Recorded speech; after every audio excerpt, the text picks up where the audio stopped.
Yeah.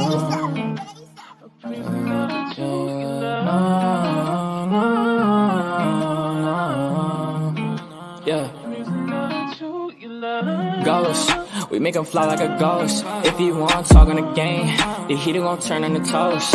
If he pull out and we spliffed him, he was just doing a distance. Promise we ain't gon' miss him. His soul gon' fly when we lift him. Bye, good riddance.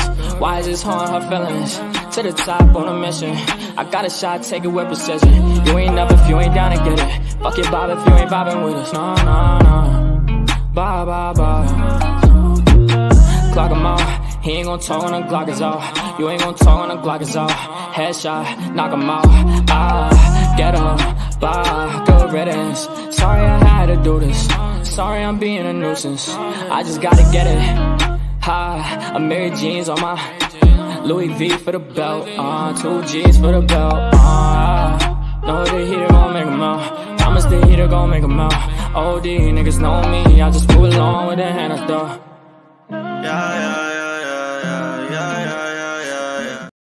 Hi, everybody. Good afternoon. Let me just say hi real quickly. Hey, Celia, my New York, New Jersey sister. How are you? Marianne Hope. Hi, beautiful sis. I miss you too. I hope you're having a great day. Sheila. Hello, sweetie. On my way out, but wanted to drop in and say hi. And thank you so much. I appreciate that. Hey, Barbie. How you doing? Bliss Chris. How are you, mama? Getting some stuff done around the house, but listening. Thank you, sweetie. Rabbit of Chaos. Hi, sweetie. I hope you're having a great afternoon. Hi, Wedding Cake, and thank you. Thank you so much. You're very, very sweet. So hi, everybody. How are you guys? Hey, Pixie Dust. How are you? Sending you all hugs and love. Thank you. And I did see Megan. She commented after my last live, and so I appreciate that. And hi, everybody. It is hot. It is June, so I struggled because I felt like this top may be inappropriate. It's a summer top. I don't know. Just yeah, self-conscious. With the quarterback shoulders. I ain't worried about that, but so it is a summer blouse. It is a blouse. But I felt a little weird. But again, it is summer here in Jersey. It's hot. So I wanted to be comfortable because I'm usually, I have to put up my hair because I get hot after a minute. So it is what it is. Just wanted to explain that because I don't know why. I feel the need to explain stuff I shouldn't have to explain. Hey, Corn's mom. How are you, sweetheart? Thank you, Marianne. Thank you so much. Hey, JJ, my beautiful girl. Thank you. Hey, Coins, how are you? I hope my Salinas, I hope she's good. Yes, please tell her I said hi, please. Yeah, Steven, you made it. I just started. So thank you for being here. Hey, Code, how are you? Yes. And I wanted to say to Code, I've been thinking about your friend. Code did a live earlier, and it was a great live. And he shared, the only reason I'm sharing this is because he shared it publicly, because what me and Cole talk about privately is nobody's business.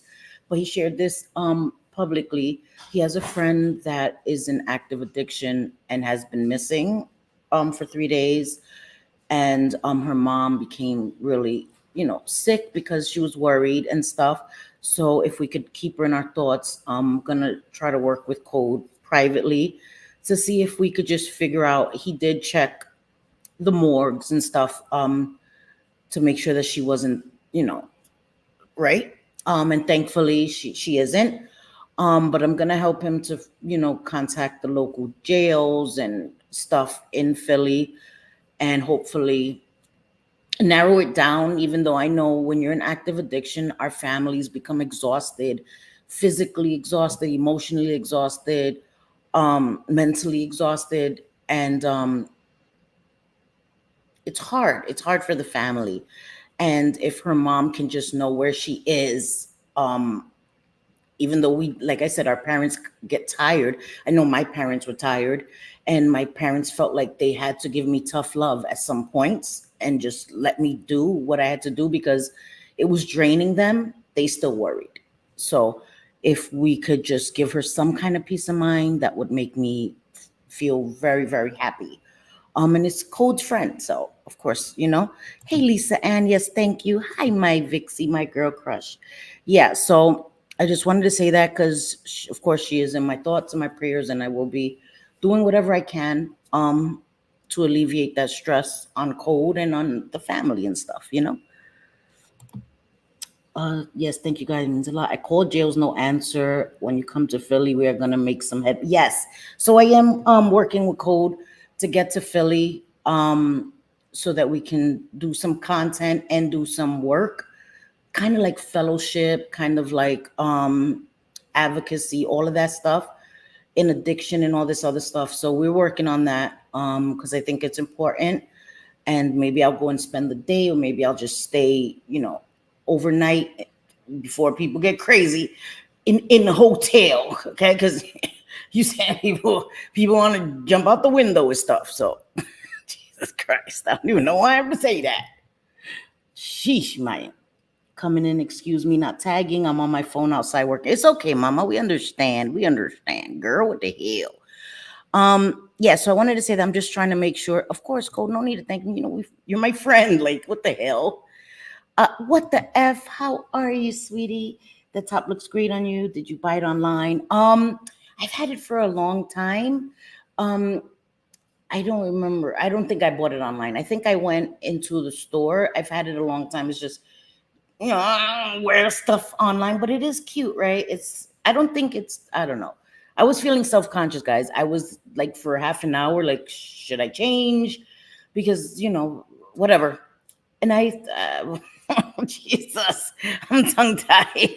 It's this damn summer blouse. Like, I don't know why I feel online. I just feel like it may be too much because it's, off the shoulder. People going to say that I'm coming after Vixie. I'm coming after Sophie's spot with the shoulders. I'm just joking. It is what it is. Leave me the hell alone. Anyway, Temu has some great summer tops. Really, I really have, Lisa Ann, I really haven't even been back to Temu because they just get me, man. They just get me. And then I just end up spending a lot, even though you can't really spend a lot. But, I always do too much. Thank you, Lisa, and you're very sweet. Thank you, thank you, thank you. To all the women, you are all beautiful and hope you can love yourself and never let anyone tell you different. God bless. Thank you, Cole. Thank you so much. You're very, very sweet. You'll be listening. Okay, cool. It's adorable. Thank you. Thank you, guys. And I swear I wasn't fishing for compliments. I swear to God, I wasn't. I just felt like I wanted to say that because I'm not usually, I wear t-shirts. T-shirts is my thing. T-shirts and jeans is my go-to. Like, I just feel comfortable with t-shirts and jeans. But I was looking for some cuter tops and shorts and stuff like that because, okay, I know we're gonna get into Relapse, guys, but I got to segue. This is the Puerto Rican hello, and then I do the Puerto Rican goodbye. Oh my God, the other day, JJ, I was cracking up when she was ending her live. I said in the chat, but she didn't get to see it. I said, this is the Puerto Rican goodbye because we'll say, okay, I'm gonna go, and then that's like, it takes us 15 minutes to actually get off when we say goodbye. Anyway, okay. Excuse me. So that just reminded me of that. But I do want to, get some more kind of clothes. I was thinking about it. If I had all the money in the world, I would have a very distinctive style, and I'm not sad begging. I'm good. I could buy myself clothes if I want to. I just like, So anyway, okay. Anyway, whatever. You force yourself to set a budget, girl. I know you have to. Me too with Amazon. I have to because then you it's not expensive, and then you just end up putting so many things in your cart, and it's like, oh my God, when you check out, it's like, sheesh. Just like when you go to like the 99-cent store, like Dollar Tree, right? You're like, oh, it's only $1.25. So you put all this stuff, and when you leave, it's like, oh, $80. You're like, what the hell? What? $80 in Dollar Tree? It adds up, and you don't think so because you're like, it's Dollar Tree. That's such a me top. I know, JJ. It is definitely a you top. On days that my rack breaks in a tripless bra, I wear tops like that. I know. Well, listen. I ain't got no bra, but we ain't gonna talk about that. But I'm home anyway. I'm not going anywhere. So I would have asked about that shirt even if you did. Thank you. What the F? I appreciate that. No, I know because they'll be like, she wanted people to tell her she looks great. I don't care. I don't care. My quarterback, I remember growing up, my brothers used to call me a quarterback with my shoulders, and it's an endearing thing now. I laugh at it. You know what I mean? I laugh at it now because it's something to remember me and my brothers. They used to always mess with me with that. And I think it's funny, and there's certain things about ourselves that we can't help. We right certain things that we cannot help. I can't help the lines in my neck. I can't help that I got some strong ass shoulders. I can't help that. You know what I mean? And so it doesn't bother me. It really doesn't. And I show myself on camera all the time anyway. I don't care. You know? So anyway, okay. Yeah, I hate being hot. That is my thing. I'm hot year round. I'm always hot, even in the winter. I'll see people will get on the subway or the bus, and they have their hats and their scarves and earmuffs, and I'm like, oh, they're killing me. I take off my coat. I'm like, I can't. They'll be the whole ride with the scarf and the heat is on. I'm like, what the hell? I'm hot all year round. So the summer, I can't stand it. I can't stand it. So anyway, you need a few wardrobe pieces. Yes, I do. That's exactly what I need. I need a few dressier pieces, blouses. I did see a bunch of blouses on in Nordstrom um online that I really want to get. So I'm looking there, I just have to stop being cheap and just get myself what I need. But I'm gonna do it. I'm gonna do it. Also missed what I said in the beginning of the stream when she started clapping. I said, "Oh no, y'all, that's the Puerto Rican clap." I know. I'm telling you that is hilarious because it's so true. It's so true. We used to make a joke. Oh, this is the Puerto Rican goodbye. And when JJ was leaving, I said it in the chat because I already knew it's hilarious. It's a funny thing. I just ordered some cute summer tops and pants, spent 37, but they have a big sale right now. See? So I need to go check it out because, I need. Thank you guys. I appreciate you guys. You guys are very sweet. Okay, so before we start with Relapse, there's something I need to show you. I was waiting. My BoxyCharm is out for delivery. I was hoping it would get here in time. I wanted to play with eyeshadows, and I did pick like an eyebrow pencil, but it's not here yet. It's still out for delivery. So I will do a separate live and unbox that with you guys. But I wanted to show you my latest set. I did show it on my community tab. I want to show you. It's the house from Up, and I am utterly in love with it. I had told you guys that I was gonna get it, and there were two sets that come encased like this. The other one is a cherry blossom tree, and it has like a mini waterfall and like a little thin castle. It kind of looks like Rapunzel's castle. It's really tall, really, it looks like a tower. And so this one lights up. It has lights all around the balloons. The only thing I would have to lift this to press the button in the back, and it's annoying. But I love this. Oh my god, I love this so much. I did this in one sitting. I did this in one sitting. It was only 1,200 pieces, I think. They're miniature pieces, and I love it. I'm in love with it so much. So anyway, I want to get some more, but I want to wait till I get my shelf because I want to put them on the shelves. I still have my Japanese village that also lights up. So I want to, get somewhere to put it. Hi, my Jennifer. How are you? Oh, thank you so much, my girl. I hope the girls are good. Please tell them that I miss them and I miss you and I hope to see you soon. Thank you so much. I've been friends with her. Oh my gosh, like 20 years. 20 years I've been friends with Jennifer. So thank you for being here. Please send my love to the girls. It is, isn't it cute? I love it so much. It does, right? That's what I'm saying. The picture doesn't do it justice, guys. When it lights up, it's so beautiful. And the lights were really long. I could have brought the lights down and extended them underneath. But I didn't, you want to give the illusion that the house is floating. So had I put lights down here, it would have brought more attention to the clear Legos at the bottom. And I didn't want to do that. So I just cut the lights and have them when they light up. And then it's cool. You can put 3 settings. The lights can blink quickly, slowly, or just steady lights. And I really love it. I have the bonsai tree that lights up. I have the Japanese village that lights up. I have this one that lights up. So I just really enjoy Legos. I enjoy assembling them. I enjoy the way they look after. So I'm really excited. I'm really excited, and I want to get more sets. I want to get more encased. The ones that are encased, because I just think they look pretty, and now I want to get a few more sets and put them on shelves and stuff. So anyway, oh god, yeah, no, so I have on my dresser thing there, I have the rose bouquet, I have the wildflower bouquet, and I made a spot for this there. My island is where I have the Japanese village because I need to get shelves. And the bouquet, the monochromatic blue bouquet, I'm going to put them on the wall. I did get some things today to actually stick it on the wall because you can mount that piece on the wall. And I'm going to mount it right where I usually sit. The reason I'm not seated in the recliner is because the sun comes in and it's annoying sometimes. But I am finding a place for everything. Hi, Sweaty. And Sweaty has some succulents that she wants to send me, some Legos. So I'm excited. I have to reach out to her on IG and get her my address because she does want to send me these Lego, the little plants. Those are beautiful. And I'm excited, and I'll show you guys those as well. So I'm excited. I'm excited. Yeah. Yeah, they are.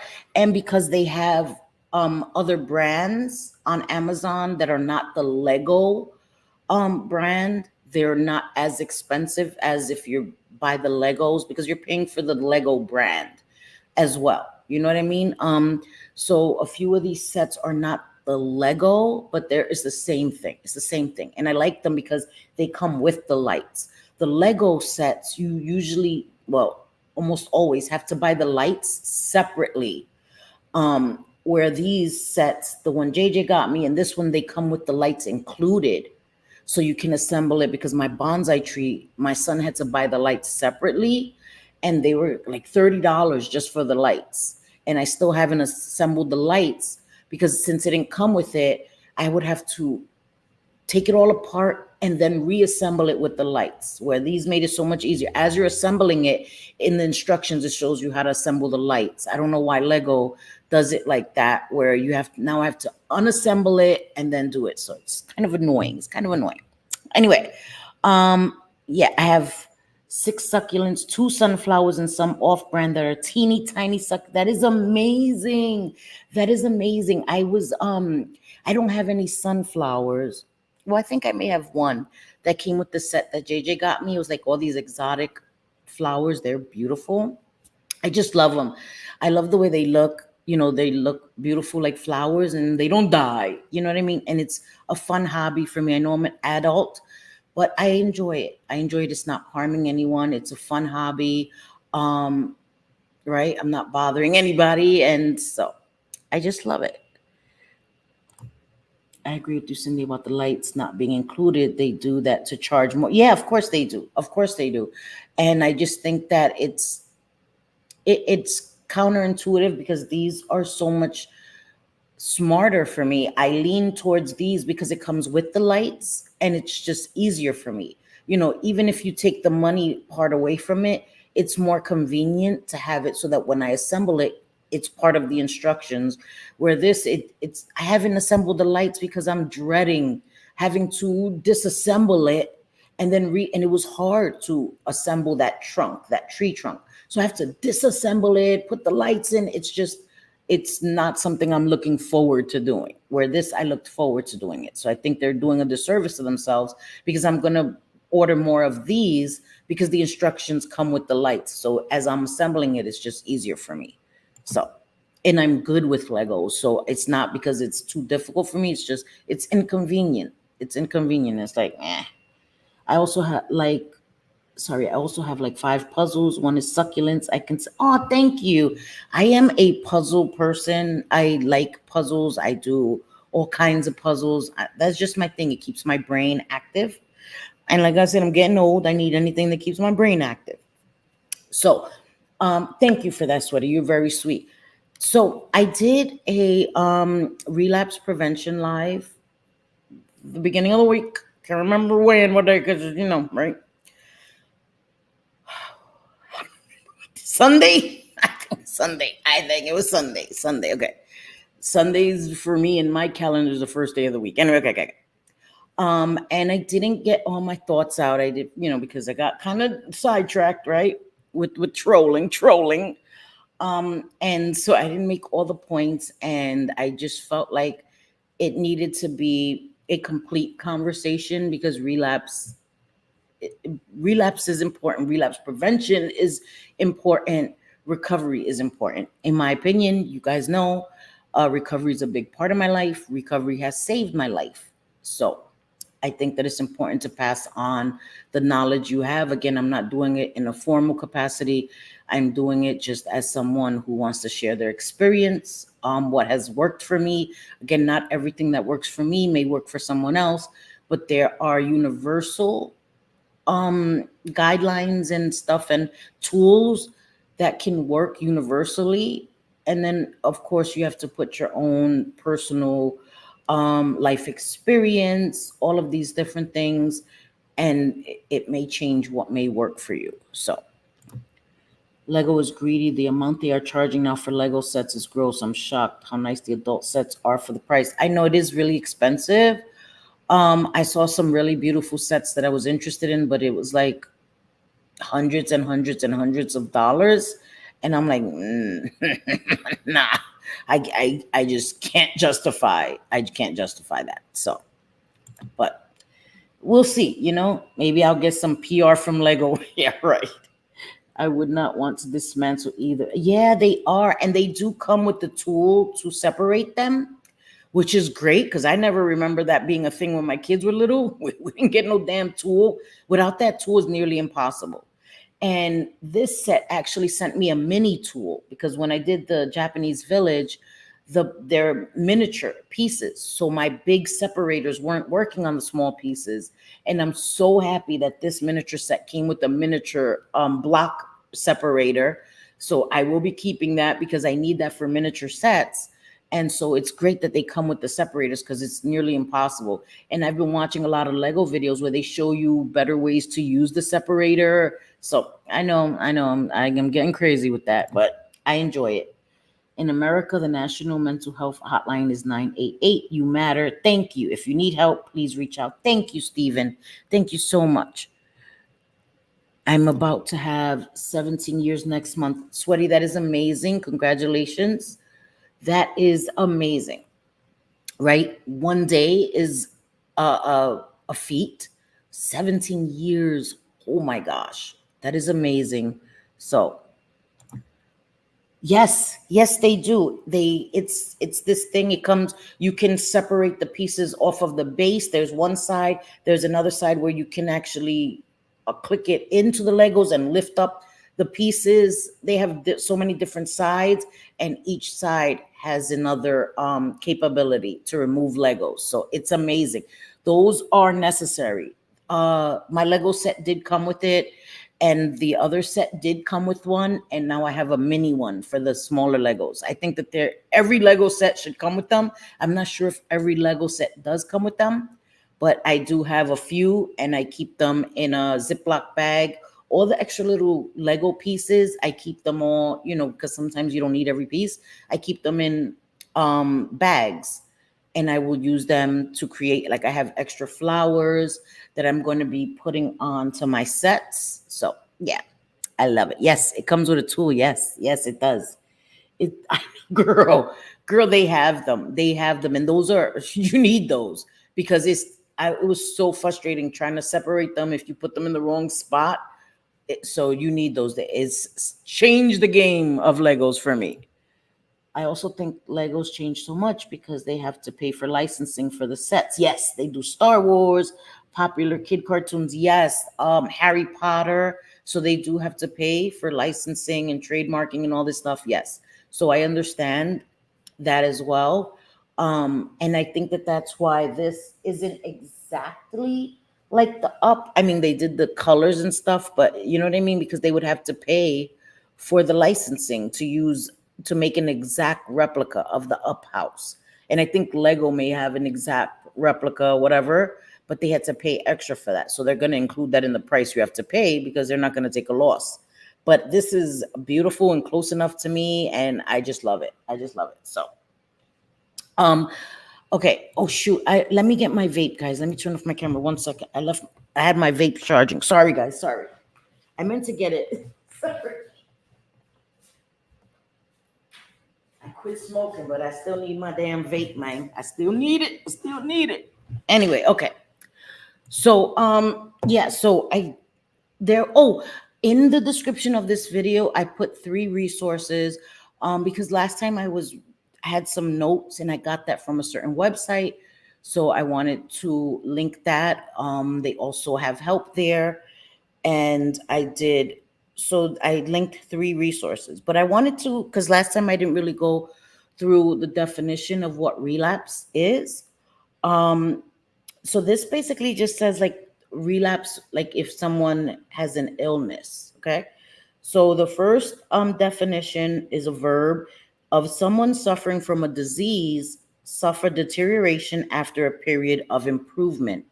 So that happens when people have cancer and stuff like that, where they may have a relapse, where they may have been in remission, even though that is very different from a relapse in addiction, because when you have a disease, which addiction is a disease, but you know what I mean, right? That is no control of your own.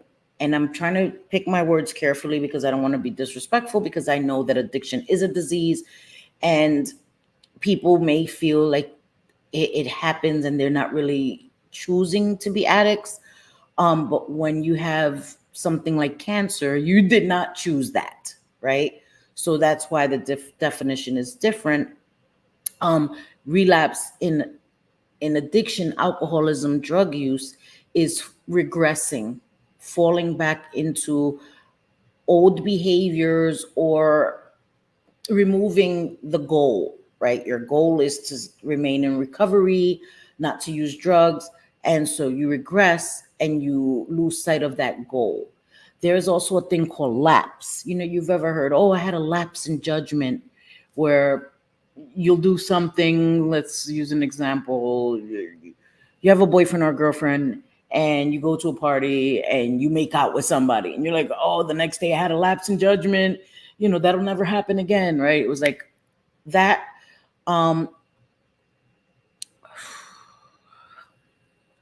Can somebody put it on subscriber only mode? Hi, Teresa. Please. Because Not today. Not today. I'm not dealing with William. Not today. Not ever. Anyway, so yeah, you'll have a lapse in judgment and then there's a relapse. And I was looking on a website and I didn't agree with the definition of what they said was a difference between a lapse and a relapse. They said a lapse is something that happens quickly, like a lapse in judgment, where a relapse is longer, and that's not necessarily true.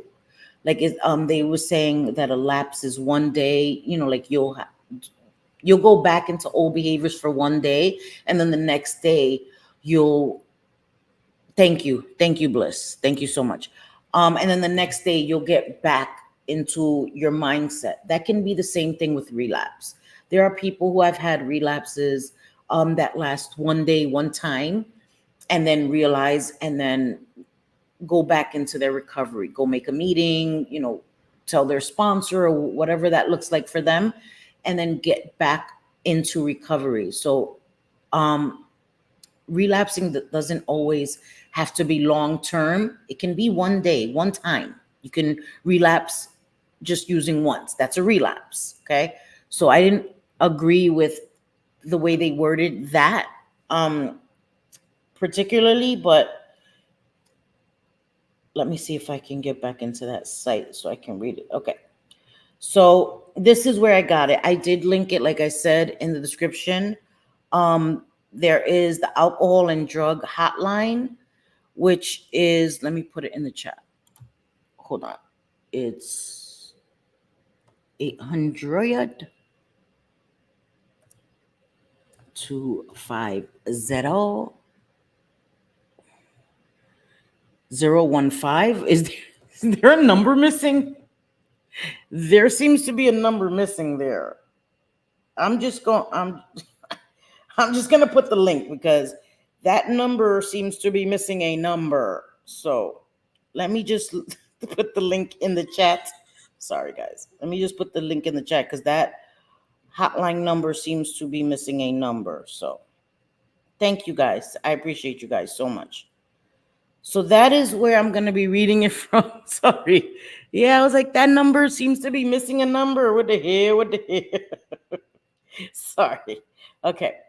So here, this is the Alcohol and Drug Foundation. Okay. This is where I'm going to be reading this from. It says a relapse happens when a person stops maintaining his or her goal of reducing or avoiding use of alcohol or other drugs and returns to previous levels of use. And it doesn't, you don't even have to return to your previous level of use, right? Because I know that for me, my drug use progressed, right? I didn't use the same amount at the end of my addiction as I did at the beginning. So there's some wording here that I don't really agree with. Is that Australia? I don't know. I don't know, maybe, but would they have 1-800-250-051? I thought they would need the same amount of numbers everywhere. I don't know, but that was weird. And then it also says, what is relapse? Recovering from a dependence on alcohol or another drug is a process that can take time. Excuse me. A relapse or multiple relapses is one part of recovering from alcohol and other drug dependence and can often be a feature of recovery. A relapse happens when a person stops maintaining their goal of reducing or avoiding use of alcohol or other drugs and returns to their previous levels of use. Again, I don't agree with that, but this is different to a lapse, okay, which is a temporary departure from a person's alcohol and other drug goals followed by a return to their original goals. For example, a person who has set a goal of not drinking alcohol may end up having a glass of wine at a party, only to return to their alcohol goal the following day. The degree of substance use can vary within a lapse, but what makes a lapse different from a relapse is that it's a brief period of substance use followed by a clear return to the person's recovery goals. Relapse can be the same thing. Relapse can be the same thing. So I'm a little confused with how they're differentiating between the two, because that can also be true for relapse. So yeah, I couldn't go back to that amount. I was no way. Your tolerance is not the same. That is how people OD, right? They get into recovery or sobriety, and then they relapse, and they use the same amount they were using before they abstained, and it's way too much for your body, because as you use over time, you build a tolerance, and you need more and more and more to feel high or whatever, or not sick or whatever that was for you. So it's not, it's dangerous. Drugs are dangerous, okay? Drugs are dangerous, but it's dangerous if you have been sober or in recovery. Sobriety and recovery to me are two different things. Being abstinent. Being abstinent and recovery are two different things. So, wait. Before someone relapses physically, don't they relapse mentally? So in many cases, they already have a sign. Yeah, well, yes, there are 3 stages or phases of relapse. It begins emotionally, the second is mentally, and the third is physically. But they can all happen within a matter of minutes. You can have a thought. Emotionally, you'll get a thought, right? Like an intrusive thought. Yes. Like Bliss was saying. It'll start with an intrusive thought, and then it'll continue on mentally, where you have been overwhelmed with feelings of loneliness or despair or isolation. And so you feel this thought, right? Oh, I want to use, whatever you're feeling. And then mentally you justify that. And then physically you go and you use. And sometimes it can take days, months, and sometimes it can all happen within a matter of seconds or minutes, you know? So, and sometimes people don't know what signs to look out for. And I think that's why conversations like this are so important, because if you tell someone what signs to look out for, they may be more aware, and it may be more acute to them, and they may pick up on it and say, okay, I'm already in relapse mode. And they may check themselves, where you get an intrusive thought and you don't realize that's relapse. You're in relapse mode already.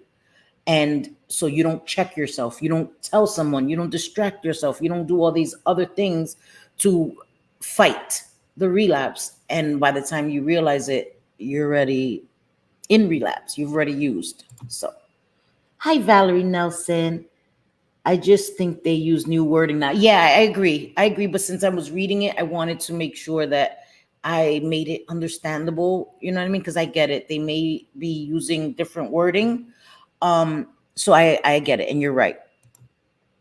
Sometimes it can be spur of the moment, though, and someone just shoves something in your face. Exactly. Exactly. Exact. What the get well? Well, I don't know who you're saying that to, but okay. I think that you just have to let your guard down and you become where you are vulnerable to stress or temptation. Yes, definitely. Definitely. That's why you have to keep it up front. You have to keep it up front that those thoughts can come at any moment. They can come at any moment. Hi, my beautiful Dina. No, you're good. I was just talking other stuff. I just started talking about relapse, actually. I was like, you know me. I got to go into other things first. So my relapse thoughts came from despair. Yes, I would tell myself I could and would use if I still wanted to in 2 hours, not suggesting it just, well, I know I get it. I get it. And there are so many different things that then that's exactly what happens, you know? So like if someone tries to fondly, oh yes, that is definitely, so that's one of the things it says. Um, Okay, so let me just read this real quick, because yes, that if you start reminiscing, right? Thinking about good parts of using, which was maybe for me, it was numbing. I didn't have to deal or cope, right? I didn't have to cope with things that I was going through at the moment. And so I may think about that, oh, I could just not worry about everything right now. And that is very dangerous, because I'm not thinking of all the bad things that happened. I'm glorifying, so to speak. And that can be very dangerous. That is an intrusive thought. That is relapse mentality. That is definitely relapse mentality. When I was in withdrawals, I would call, I would call trying to score. I need to get well. Oh, yeah, yeah. Oh, yes. Oh, yes, yes, yes, yes. I need to get well. Yes. No, you're right. Sorry. I didn't put it. Yes. You're right. You wanted to get well because you were sick. You were sick. Right. Definitely. Definitely. Definitely, Bliss. Yeah. I still have moments where I look over at the beer section or think about it. I just remember how well I am doing and how quickly I could ruin it all in an instant. In an instant. Because when you are a recovering addict, one is too much and 1,000 is never enough. Another cliche, but these things are cliches and we say them and we remember them for a reason. For a reason. You know, when you're in a recovering addict, one is too many, 1,000 is never enough. So we have to remember that. Never did relapse, but makes me know better. And the danger is there until I take, yes, yes. And thankfully, by the grace of God, I haven't had a relapse in 23 years, and it doesn't make me better either. I just was able to use the tools. You know, I did the 90 meetings in 90 days. And then I really enjoyed groups, you know, and I went to groups. Like I shared, I went to groups 5 times a day until I wasn't in that place where I didn't want to use every day. And then I lessened the groups, but the groups saved my life. Groups saved my life. That is changed my life. I went to relapse prevention. I went to parenting. I went to every group you can think of. I went to coping skills, bereavement, all these different things. And I learned how to cope. Guys, if I could say one thing is so important to maintain recovery, it's to learn to cope. Because no matter what you do in life, you're going to have bad things happen. You're going to get overwhelmed. You're going to feel all these negative emotions. And if you learn how to cope with any and everything, that is like one of the biggest things in maintaining recovery. I was always afraid of when I lost people close to me that I would relapse. That was a huge fear to me. And thankfully, I had learned the tools that I needed. So when my sister passed away, I didn't use. And then when my mom passed away, I didn't use, because it wasn't even a thought in my head at that time.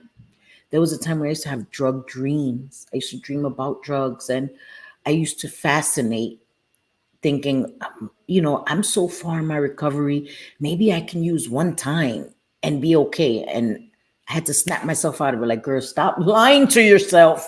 Stop lying to yourself, because that is a damn lie, girl. One, you're done. I'm done. You know? So I think that is important too. Old friends yesterday run off today. Yep. Yep. I know I cannot even have one. And it's tough with alcohol because people genuinely don't get that. Exactly. And because alcohol, like I said in the last one, isn't stigmatized as much as everything else. Alcohol, everywhere you go to lunch and people, there's drinks, and you know what I mean? Family gatherings, parties, alcohol is readily available everywhere. So the temptation is greater. I don't go to a restaurant and they don't come around with, oh, you want some cocaine? You know what I mean? So the temptation isn't as bam right in your face as it is with alcohol. Alcohol is hard. It's hard because, again, it's everywhere. There's liquor stores everywhere. You can buy beer at the grocery store, at the little bodegas. Now in the bodegas, they even have the little bottles of Fireball right there by the cigarettes. What the fuck? When did this become a thing? That they have those little bottles of Fireball? Like, what the hell? You know what I mean? So the temptation is much greater for alcohol. It's harder, in my opinion. It was hard for me because my sister-in-law lives with me and she drinks every day, but I still quit drinking. Rabbit, that is an amazing thing. That is an amazing thing. And it's hard. It's harder when you live with someone who is still actively drinking. And maybe she's never had a problem with alcohol. And I don't mean to be disrespectful to your sister-in-law, but maybe you should have a conversation with her. Like, can you not drink around me or something? And I know that that's an awkward conversation to have. And sometimes we just avoid it and we're like, we're not going to make somebody else uncomfortable, but it's about saving our lives, And I'm not telling you that you should have that conversation because, again, that's individual, and I would never infringe on your boundaries with your family member. And I lived with an addict for many years, right? And it was hard. It was hard. And then sometimes, in some situations, I felt like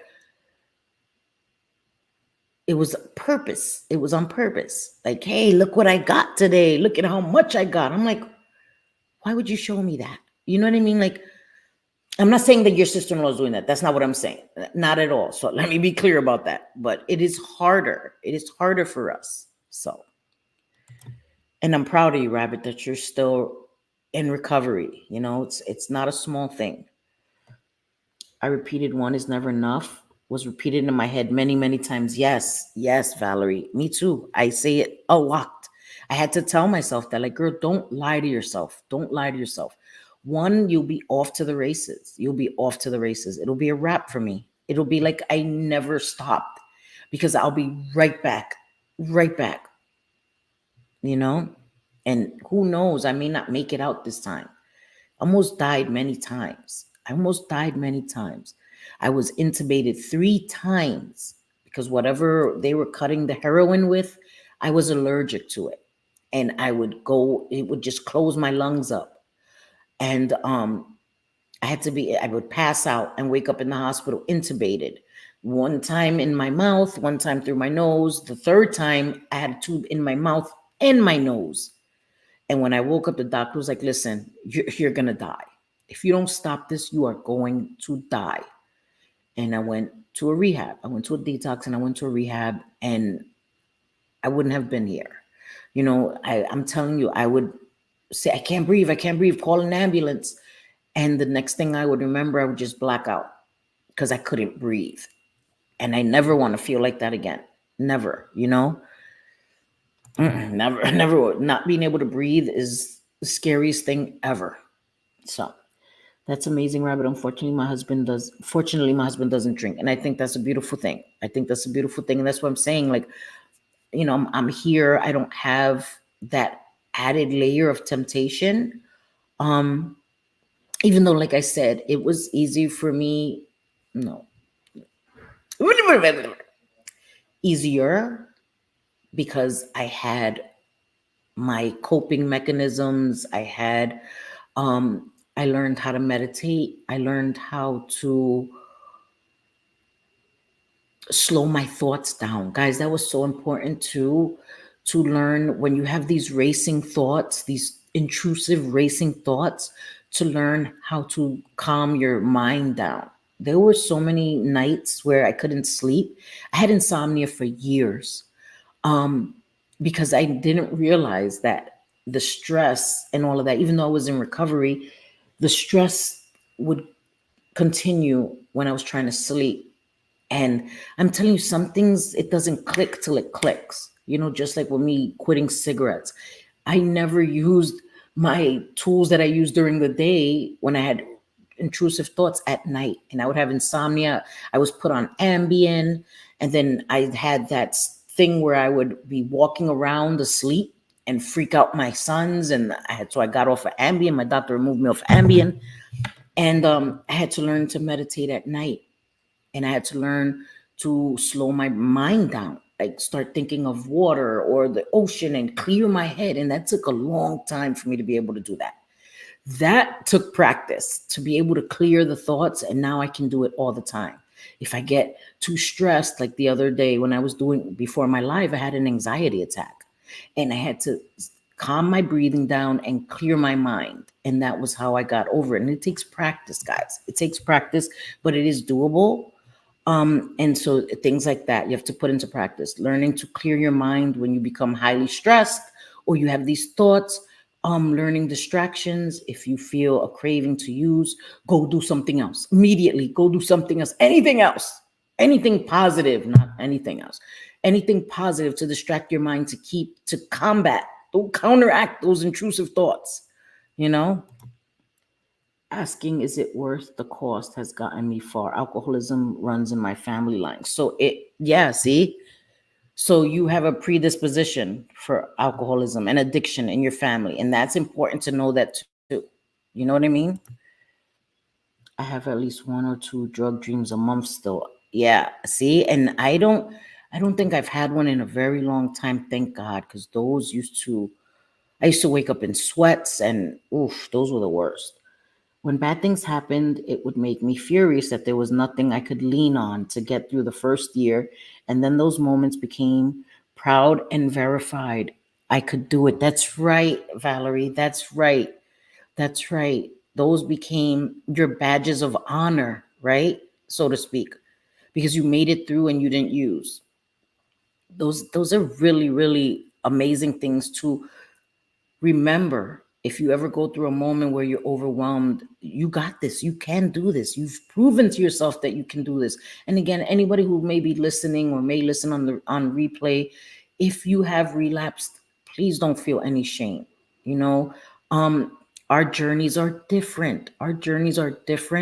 And there's no shame in having relapsed or going through a relapse or being in a relapse. Don't allow shame to keep you there. So I want to say that too. I am 3 years clear, so I am not worried. Good, Rabbit. Good. But always remember that if you ever get those thoughts, Reach out to somebody, speak to somebody. Don't go through it alone. You know what I mean? Because if we, it may creep up on us little by little. So we always have to be aware of that. My last run was years ago, but it was a one time that turned into a thank you. What the F? That's exactly right. That's exactly right. I remember I was clean. I was in abstinence. That's why I say abstinence and recovery are different, because I wasn't using, but I wasn't, and nothing else had changed. None of my behaviors. I didn't learn any coping skills. None of that. I just wasn't using. And I was clean. I don't remember how long I was clean. I was in abstinence and I relapsed. And those, in those 2 months, those were the worst 2 months of my life. The worst 2 months of my life. And then I got into recovery. And oof, it was horrible. You know what I mean? And when I first got into recovery, I would think about those 2 months, because those 2 months are still so vivid in my head. Everything that I went through, the worst of the worst, things that I've never ever shared because it was that horrific, that traumatic. Um, and I think about that. Cindy, do you ever want to be in a position to be there again? Where I'm telling you guys, it's a blessing that I'm still here. It's a blessing that I'm still here. And that's why I believe there's a purpose for all of us. So, oof, just thinking about it is scary. When they tell you to buy a casket, it changes things, or it did for me. Yeah, Stephen. Yeah. And they told me, girl, you're you're going to die. Like the doctor was serious, and he had pulled my ex in because I didn't even know I had stopped breathing, and they had to resuscitate me. I didn't know that. I woke up with tubes in me, and my ex, who's not my ex, was crying, and I'm like, "The hell is he crying about?" And he's like, "You stopped breathing." And then that's when the doctor came in. He was like, "If you don't stop, you're gonna die. We had to resuscitate you." Like, you know what I mean? And that was a wake up call for me. It was like, no, I don't want to die. You know what I mean? I watched my husband die with cirrhosis. That made me quit. And I'm so sorry for your loss, Rabbit. I am so sorry for your loss. That is, I can't even imagine watching someone you love, your partner, you know? And it's important. It's important. And that's why I'm saying I didn't want to die. And that's why I finally quit smoking, because I had seen my grandmother, the pain that she went through when she died of lung cancer from smoking. Um, and it's something that we can control, right? You can control that part. I can stop smoking. I can't control if, God forbid, I get ill or something, but I can control contributing to that. You know what I mean? And I don't want that. I don't want to have breathing problems because I refuse to quit smoking. Sorry, guys, 1 second. It's my son.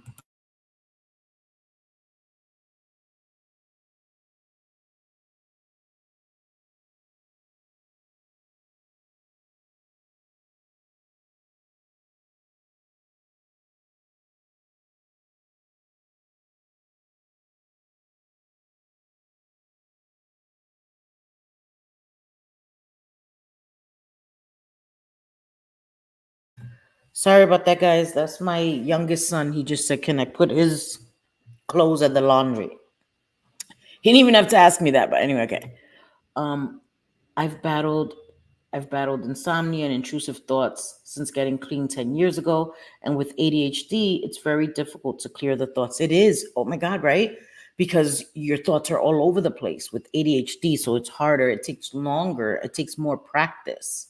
It takes more practice. But it's so worth it, because if I'm laying in bed and I get overly stressed about something at work that happened at work, or something that, I know how to clear my mind. Where before I used to sit there for hours trying to calm myself down, where now it takes me a few minutes and it goes away and I'm able to sleep. And that is a life skill that is so important. And I think I want to do a whole live where I talk to you guys about ways to learn to meditate or to clear your mind, because that helped me so much. Learning to cope and learning to clear my mind are two things that changed my life. They changed my life and they helped my recovery be long term, 23 years, because I learned how to cope and I learned how to meditate, and people hear meditating and they think, right? But it's just clearing your mind. It's just learning how to breathe and ease slow your brain, slow your thoughts down. So the intrusive racing thoughts with insomnia is just freaking the worst. I'm still trying to figure fuck to do that. And Pixie does, I can definitely help with that. I'm telling you, it takes practice, but I used to have the worst racing thoughts. And I had those kind of thoughts since I was a kid. Um, it's weird where the thoughts would be going so fast that they actually felt like they slowed down. Like it's hard to describe, and people are gonna think I'm. But the thoughts used to go so quickly in my head that I felt like everything else was slow motion because the thoughts were so fast in my head. It was the weirdest thing. And for so long I went through that. And then I finally learned how to, you know, calm myself down. Calm the freak down, selfie. The restless leg syndrome was the worst. Had it a few months during recovery, but it helped keep me. Oh my God, Valerie. That is the absolute worst. The restless leg and arm syndrome, for anyone who doesn't know what that is, when you are going through withdrawals, and even after you finish with the immediate withdrawals, those arm and legs restless syndrome can last for months. And it's just this, like, if if I can articulate what it feels like, it's like this. It's like, imagine that, like a vibration in your arms and legs, and it won't stop, and it won't stop, and you're like going like this to your arms and your legs and trying to stretch it and trying to bang it out and trying to go like this for hours, and it won't go away. That is what that feels like. And it happens a lot at night. It happens the most, I guess, because your body's relaxed. If you're moving during the day, you're not really going to have that. It feels like muscle spasms and nerve spasms all at once. It feels like, oof, all the receptors are firing off at the same time. That's what it feels like. And it genuinely happens at night because you're still, so it was the worst. That is one of the worst things I've ever experienced, ever. And that helped me stay in recovery too, because I never wanted to feel that again. Oh my God, those were the worst. Those were the worst. Seriously. So that's why sleep is so difficult for an 88. Yes, because imagine you're dealing with addiction and then you're dealing with ADHD as well. So it's like a double, triple, quadruple whammy. You know what I mean? Oof. It's difficult. I don't know, Stephen. I just know trying to reach a hypnosis state to calm down is almost impossible for me. I can't speak whether it's harder because I've had ADHD my whole life, but I don't know. Yeah, and I would bet that that contributes. Again, I'm not a doctor, guys. I don't pretend to be one on TV, but I can imagine that that would add to it. You know what I mean? I've come to terms that I'm never gonna sleep good again. That's horrible, Bliss. I'm telling you, I've tried so many things, and Bliss, I can definitely help you too with the trying, at least trying to calm yourself down. I'm telling you, it took me a long time, Bliss. I had really bad insomnia, really, really bad, and it did help me, and it took time. But now I'm telling you, I can lay down, and something will come in my head, and sometimes I catch myself saying it aloud, like "stop it." Like sometimes I'll scare my son. Like I'll be in bed and the thoughts will come and I have to say it aloud sometimes and I don't even realize. I'm like, okay, stop it, Cindy, stop it. And then I'll go into the meditating and I'll freak my son. He's like, Ma, you all right? I'm like, I'm fine, I'm fine.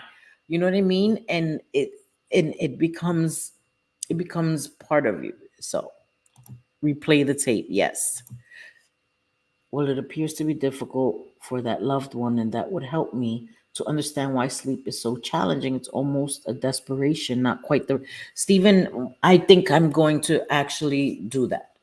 Um, to try to help you guys if I can with being able to sleep. Because if you're not able to sleep, you're not going to be able to think well. You're not going to be able to think well. Sleep deprivation causes so much stress, causes so many other things for people.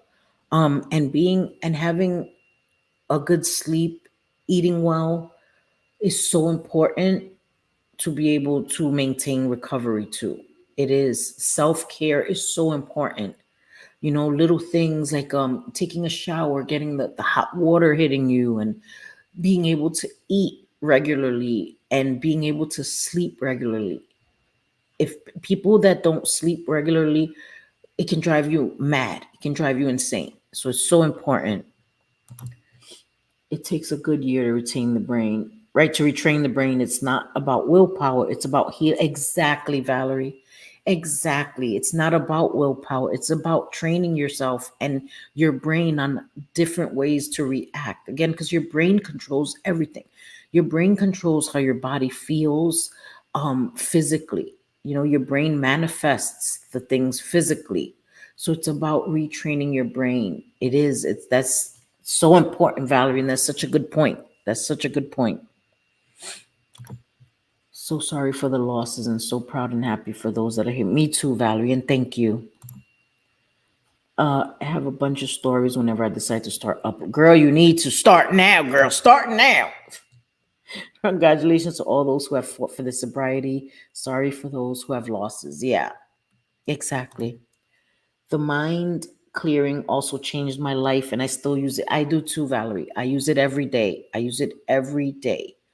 I'm telling you, when I had the anxiety attack the other day, that helped me. That helped me because I was almost like, I'm not going live. Like, I was freaking out. And I was like, girl, calm down, girl. And I was able to get myself under control. And then you saw I went live. So I would love that for you to. I will do that, Pixie Dust. I promise. And again, I'm not here. I'm not a know-it-all, guys. I'm just trying to share what has worked for me, guys. Because I'm telling you, I had those thoughts, and it would keep me up at night, and it would the guilt from those thoughts. Because the guilt caused me to have those thoughts, things that I would just think about the mistakes of the past, and I couldn't sleep.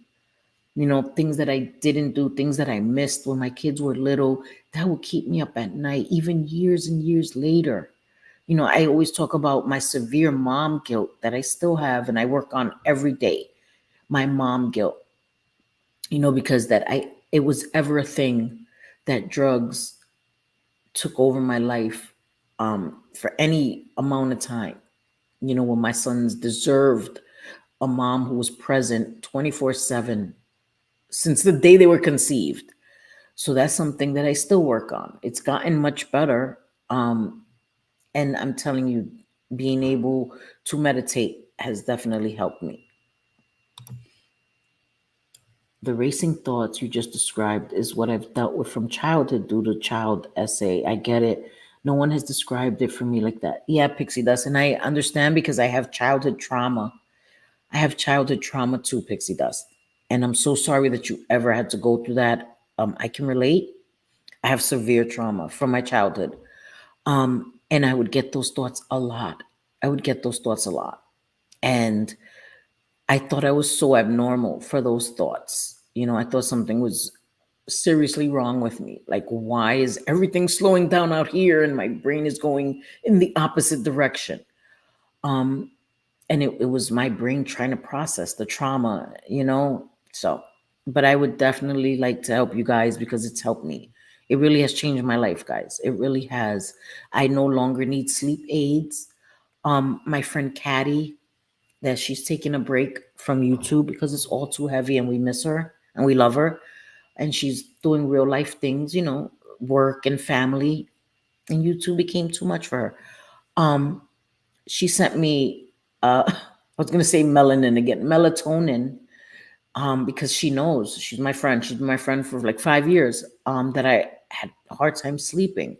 And it was because I was so stressed in Brooklyn. I was so stressed. And even with the meditation, dealing with that stress where you had somebody waking you up in the middle of the night, because my ex used to wake me up in the middle of the night because he was using and he was in psychosis, drug-induced psychosis, where he was hearing things and all of this. I don't want to put his business out there because I don't disrespect him, but I'm trying to share just a little bit so you can understand that even though I knew how to meditate, when you have somebody waking you up in the middle of the night all the times, it disrupts your sleep pattern. And it was harder for me to even try to meditate. It was just too noisy. It was too noisy around me to even try to meditate. And so she sent me melatonin and it helped. And when I got here, I was still trying to process everything. And now I don't even need melatonin. I used to take Advil PMs like candy to sleep. And now I go to sleep perfectly fine every single night. You know, there's no more noise around me. So I hope that makes sense. Guys, I know I'm way behind in the chat. And I'm sorry. I'm trying to get better with that. I know I still suck with that, but it's important to read your comments and answer them, so I apologize. There's only one thing that helps me too. If any woman here know, you know. Oh yeah, girl. Oh yeah, girl. Yes, I know. Mm-hmm. Anyway, okay. Yeah, Bliss. Yes. My mom was a supporter of transcendental meditation, so I used Bible verses instead to create my version of meditation. Instead of I used Lord. Whatever works for you, Stephen. Whatever works. I don't think I've ever said it's different for everybody. My meditation is just focuses more on my breathing. It focuses more, which helped me because I had asthma that was created because of my drug use. I never had asthma before in my life. And because of when I started using drugs, it affected my lungs and everything. And so learning breathing helped my breathing as well. So it's different for everybody. So for me, I just focused. It wasn't about the words or words in particular, because I don't even think I say anything. It centers around my breathing. And when I get my breathing under control, it kind of just everything else. And then I'll focus on an image. I'll focus on one image as I'm slowing my breathing down. And that one image, whatever's calming to me, usually it's the sky. Usually, as generic as that sounds, usually it's just a blue sky. It's always a blue sky with a few clouds. That's what I picture. Because even when I picture water, sometimes I'll picture water and waves like the sea, but the waves will sound too loud in my head. I know that sounds crazy, but the sky, there's no sound, right? And that's what I need, complete silence. So I'll picture the sky and just work on my breathing. And after a few minutes, I have a clear head and I fall asleep and I don't even realize I fell asleep, so, and it'll take, like I said, it'll take practice, but I'm willing to show you guys what works for me. Again, I'm not promising it'll work for you, but as somebody who had those racing thoughts, it's worked for me, and it's worked for me for a long time. And I sleep with no problem now, guys. I sleep with no problem. I sleep at least at best 4 hours a night. Oh my God, Pixie Dust, you sound like me. You sound like me. Like I was sleeping at best 4 hours, and those 4 hours were not uninterrupted. Because I was being interrupted, and then I would have to use the restroom too. And now I don't even wake up to use the restroom. You can ask Bliss. I would text in the middle of the night with Teresa too. They know I would text in the middle of the night when I got up to use the restroom. And now I don't even get up to use the restroom. I wake up at 6 o'clock every morning, usually 5.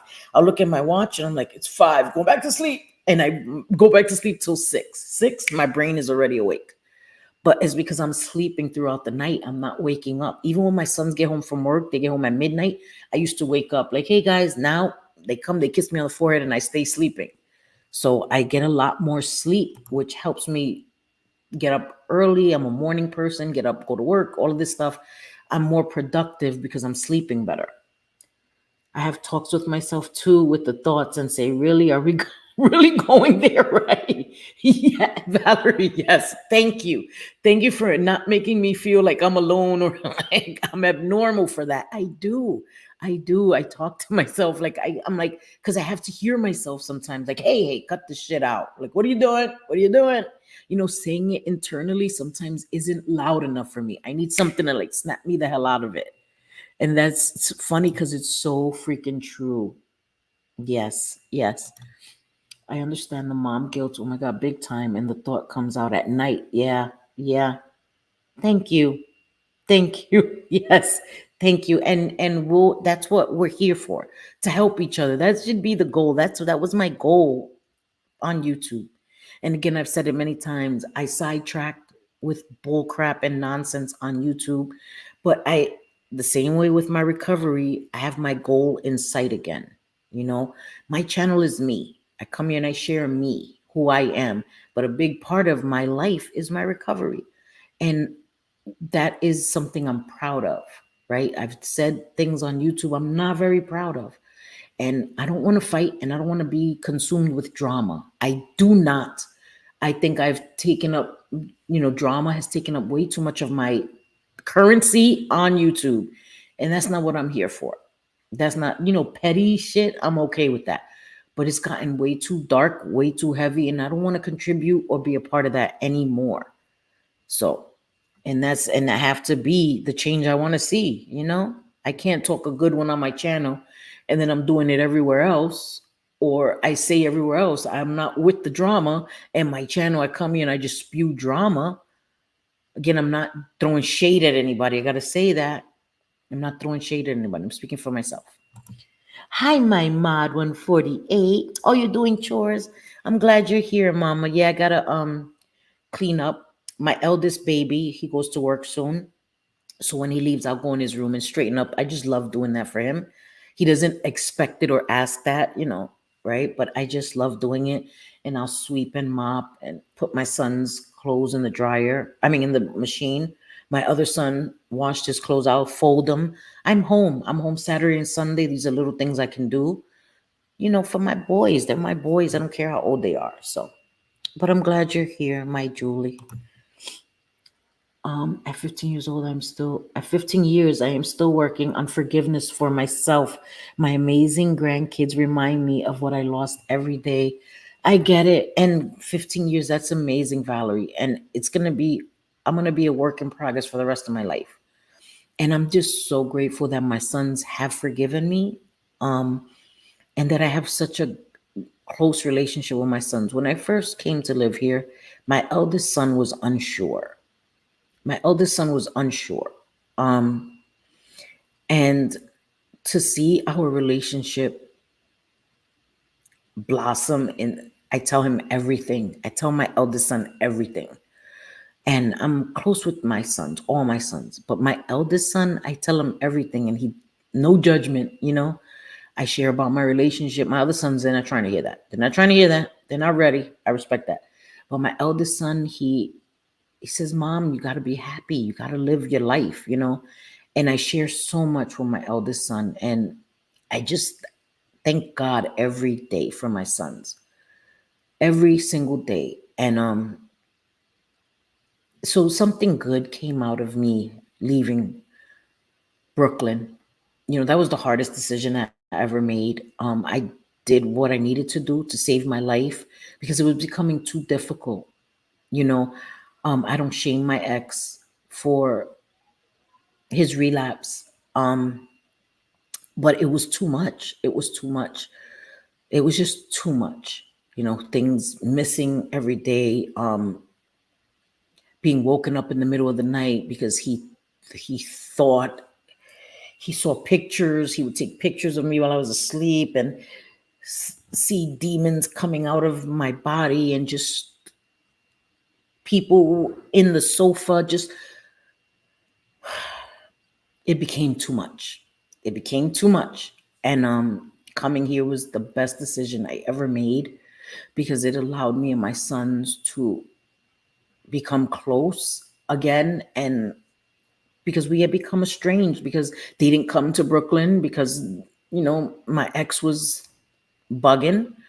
and I didn't want them around that. And I couldn't leave to visit because I had to be like a warden. We had to take turns leaving the house so things wouldn't go missing, and things still went missing and all this stuff. Anyway, it was hard. You know, I was with my husband 2 decades plus, and he was once my best friend in the whole world. He was once my best friend in the whole world, and but I couldn't get him clean. I couldn't, and all the education that I have in addiction and all of that. If someone's not ready, they're not ready. You can't make them ready. And that was the hardest part. I felt like a failure. Like, how could I have all this education worked in recovery and addiction and harm reduction, and I can't apply it to the person I love most? That was hard. That was hard, you know? But I did what I needed to do, and that's all I could do. Hi, Johnny Mac. How are you, sweetie? I'm sorry, you were probably here a long time ago. I'm way back. Guys, I'm trying to move up in the comments because you already know I do this all the time. Sorry. Yes, there is. There is. All my sons are amazing. Like we all love our kids. Our kids are amazing. I'm not saying my kids are perfect. Because every time I say something good about my kids, somebody wants to be like, oh, Sophie's kids. They're young men. They're normal young men. But to me, they're like the best thing.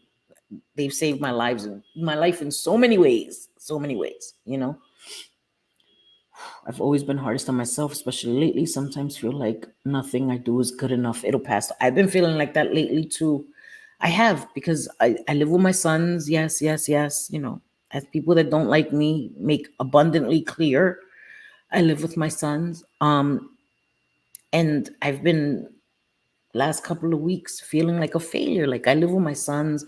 I'm at an age where I should be doing more. And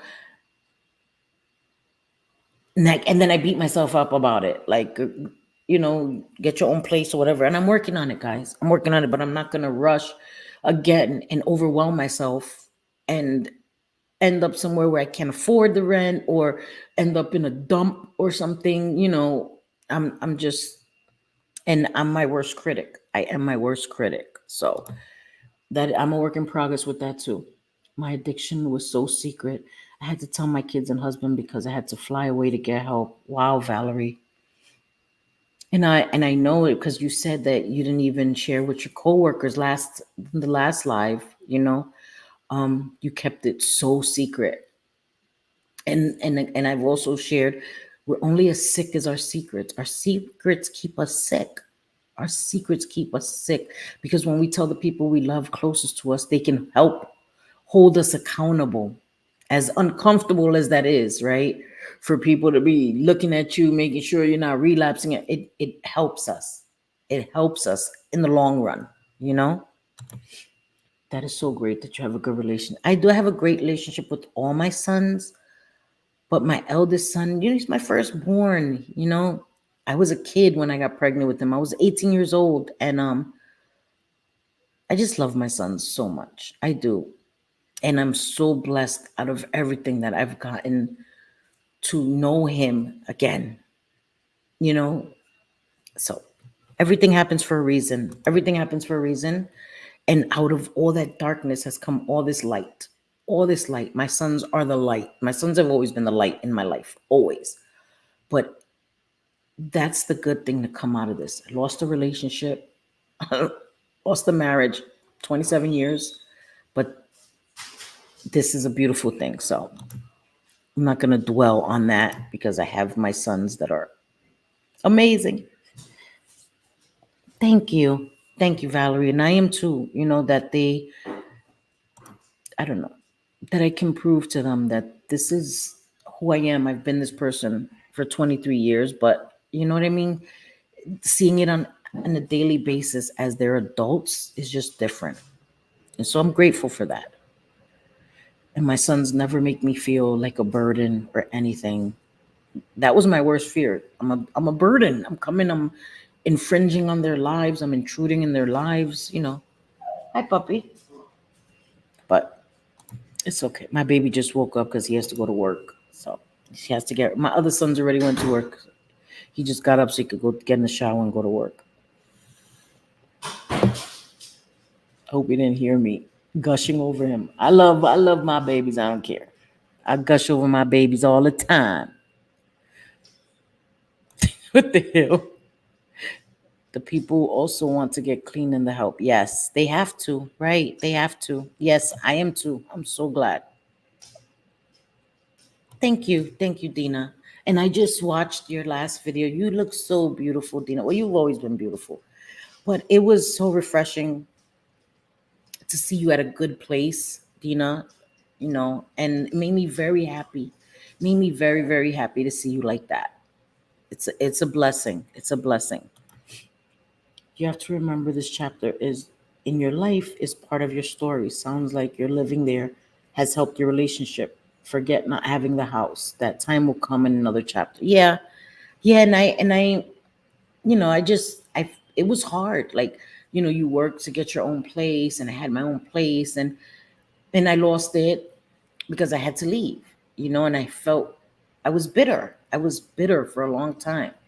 You know, my ex now has his girlfriend living there. Like, it's crazy. Like, do you? You know what I mean? Um, my son saw a sign on his bedroom, such and such his bedroom. And it's like, dude, that was our home for 20 years, and you just moved some chick in there. But I had to get over that. That's I'm mourning still that relationship. You know what I mean? And the mourning process takes time, you know, and I've moved on as well. So I'm not hating that he's moved on. He moved on before me, actually. Um, and I'm not hating on that. I'm not, you know, I want him to be happy. I don't think this relationship is healthy for him, but he has to learn on his own, right? You know, two dead batteries can't start a car. I remember my sister and my brother-in-law told us that a long time ago when we were both in active addiction.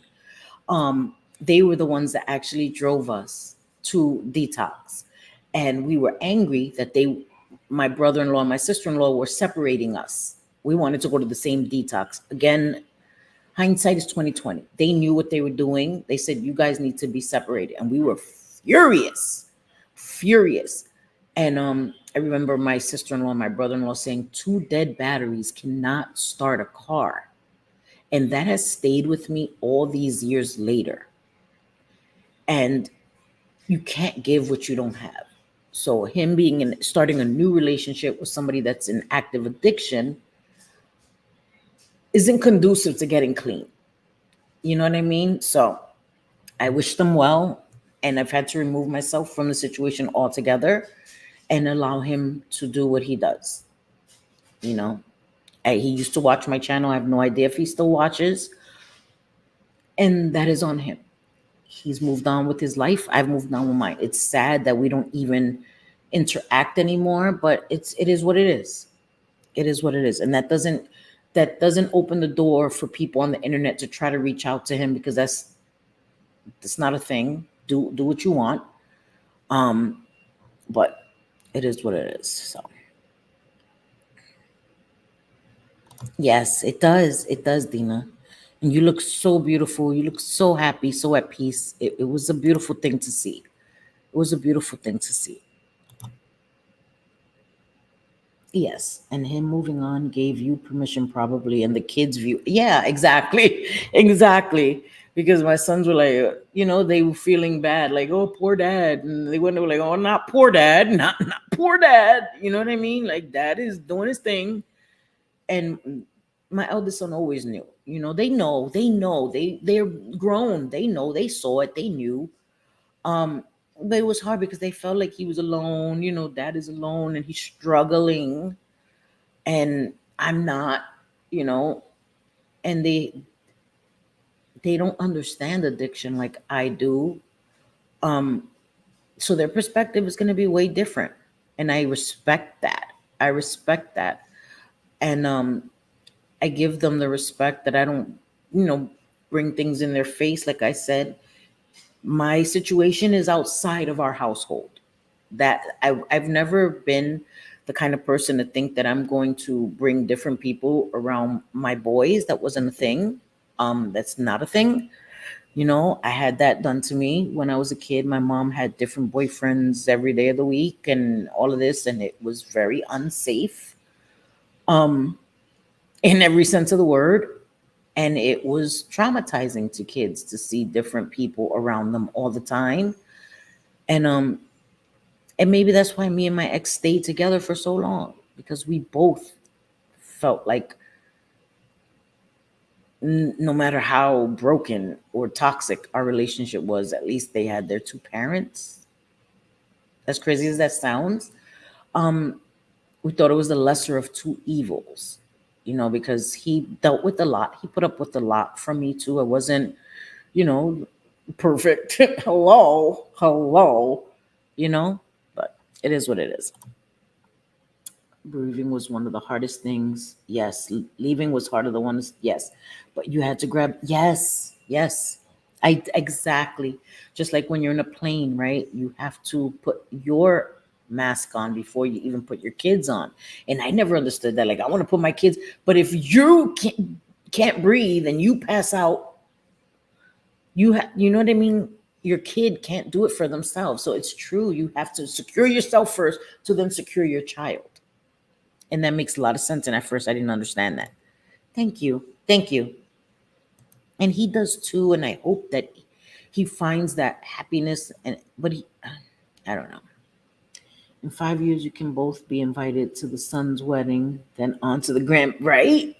Oof. Oh my God. So nice. So nice, right? Yes, I hope so too. Yes.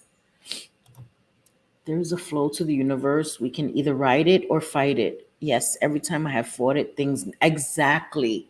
You're right. Every time I tried to, swim against the current, it didn't end well for me. So I go with the flow.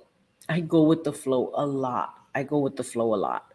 You know, um, I believe in signs. I believe my gut or my intuition always tells me things, and all the times that I ignored my intuition, it led me astray. I was screwed up. And I listen. I pay attention now to the signs. Even if I get a quick thought like, hey, don't go there, I don't even second guess it. I'm like, okay, I'm not going. Like there's times where I'm like, I should go get something to eat 11 o'clock at night. I'm like, no, bitch, no, no, you shouldn't. And I don't even debate it. I'm like, okay, I'm staying home.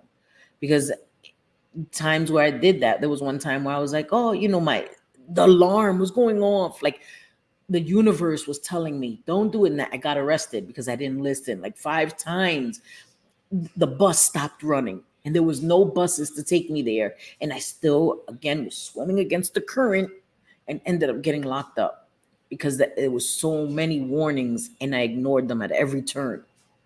So I don't ignore them anymore. I listen. I listen to my intuition or God or Jiminy Cricket or higher power, whatever you think it is, whatever.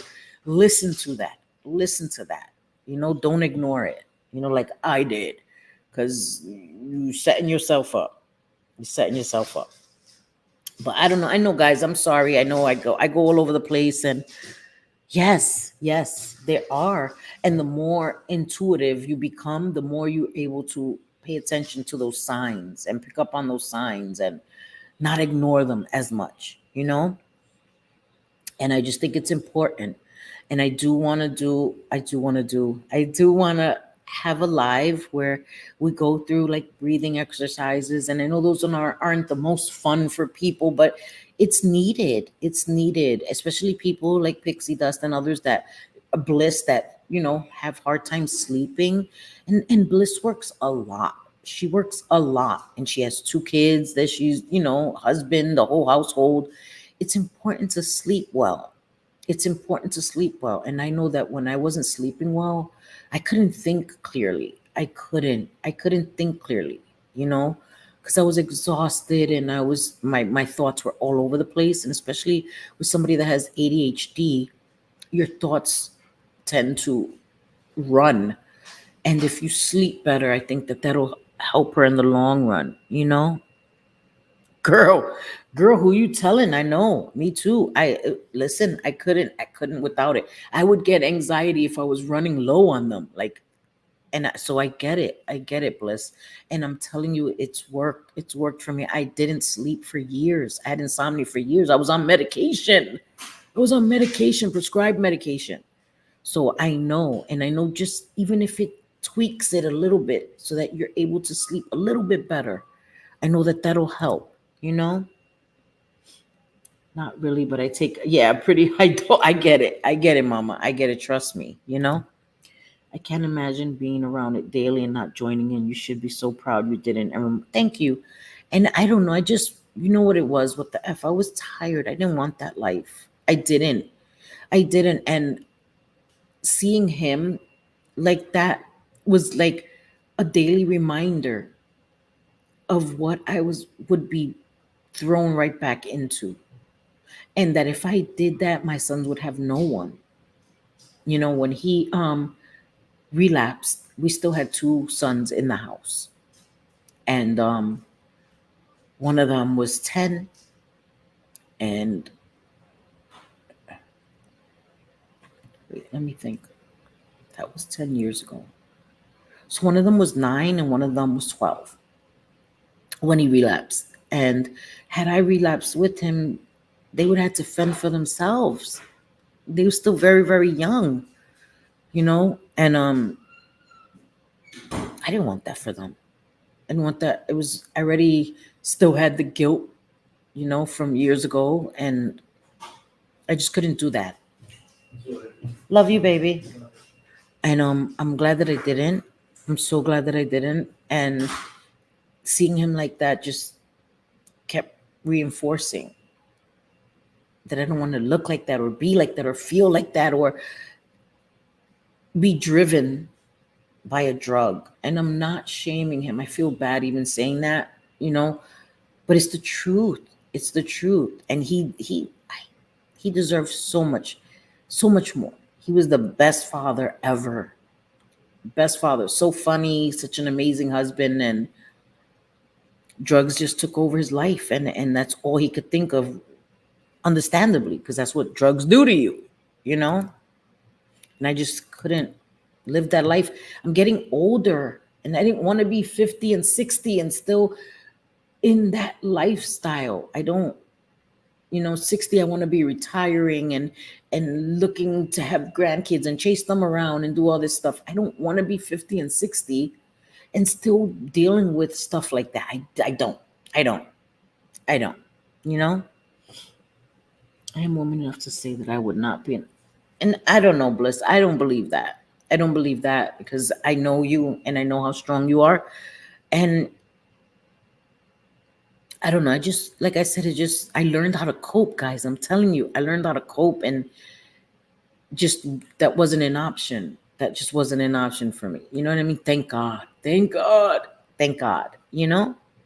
But there's nothing special about me. I just really practiced the tools that I learned in recovery, which was coping, learning that the feelings will go away in 30-minute intervals, you know, giving myself 30 minutes to get over that feeling. And it worked every time. I would tell myself, Cindy, it'll go away. It'll go away. Just chill. Just be easy, relax, breathe, do something else, you know, go take a walk, go watch a movie, and it would subside. And that's what I would tell myself. And I didn't worry about the future. Sometimes I took it a minute at a time, an hour at a time, day at a time. You know what I mean? I didn't think about, oh my God, you know, I need to do this because I need to have this much time in recovery. It literally, sometimes I would do it minute by minute. Okay, Cindy, just get through this minute. Just get through this hour. And then you put it into practice. Like I keep saying, you just put it into practice like anything you do. You're learning to ride a bike, you got to practice. Learning to swim, you got to practice. Recovery, you got to practice it. And the more you practice it, the more second nature it became, you know? And so sometimes I don't even realize like I'm using tools that I didn't even have to think about using because they're just in my toolbox. And I'm like, okay, I'm feeling overwhelmed. Breathe, or go for a walk, or go do something, or do something that's fun. That's what I'm saying. These Legos are, people may think they're juvenile, immature. They are a way for me to decompress. I feel so much relaxation when I do Lego, when I assemble Legos. It is a happy place for me. I'll watch a movie. After a long day at work, I look forward to Lego sets. I swear, I would be at work thinking about a Lego set, like, oh, I can't wait to get home and start messing with Legos. As simple as that sounds, it's finding joys in small things that when I was in my addiction wasn't even a thing. Wasn't even a thing. I take joy out of simple things. Like I said, fixing my son's bed, doing my son's laundry, smelling the house smelling good when I mop and I use that beautiful mop that JJ got me. I love that freaking mop. I even got my boss. She went and bought one because I talked about it so much that I sent the link to my boss, and she bought one and she loves it. She loves it. Like, I don't know. I go on tangents. So I believe our highest is our all-knowing soul that knows everything. Our lowest selves is being human with flaws, experiences, and lessons. And I agree, Valerie. I definitely agree. I refuse to go any higher. And I drink my Yogi Kava relaxed tea and CBD. It definitely helps, but it just makes it so I'm not miserable, never satisfied. I get it. I never even heard of that. I need to look into that. So many people have told me to take CBD gummies and stuff. So I may need to look into that too. That lifestyle takes the fun out of getting older. It does. It's not fun. Like, I don't see any fun in that. Chasing that, and it's dark. It's dark. It's everyone in that life is dark. No. We hit many huge crossroads in life. Sounds like you were at one, and had you taken a different direction, things could have been yeah, right? Like the road less traveled, right?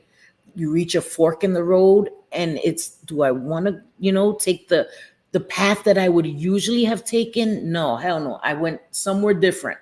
I'm like, I'm gonna do something different, because the path I always chose led me to stupidity, stupid choices. So that's when I reached that fork in the road, and I said, I'm gonna take this road. I usually go this street because I know this street. I know the street, right? It's easy for me to maneuver down the street. This one's a little scary because it's a little dark. I've never traveled that road. I said, it's about time I venture here. And when I did, it was the best decision I ever made. It was the best decision I ever made. Bad health and wrinkles aren't fun. They definitely aren't, Stephen. Wrinkles are inevitable, right? Wrinkles are inevitable. We all age. Gravity affects us all. But I don't have to, amplify that with bad choices and, premature aging. Drugs age you prematurely. They do. They do. No, thank you. I don't want to use and don't want to be around it either. Exactly what the F, me either. Hey, Barbie. My niece overdosed, and my other niece, her sister, struggled so hard from guilt as they were together, and she didn't call EMS because she was afraid. Oh my goodness, Valerie. Barbie, I'm so sorry. I'm so sorry.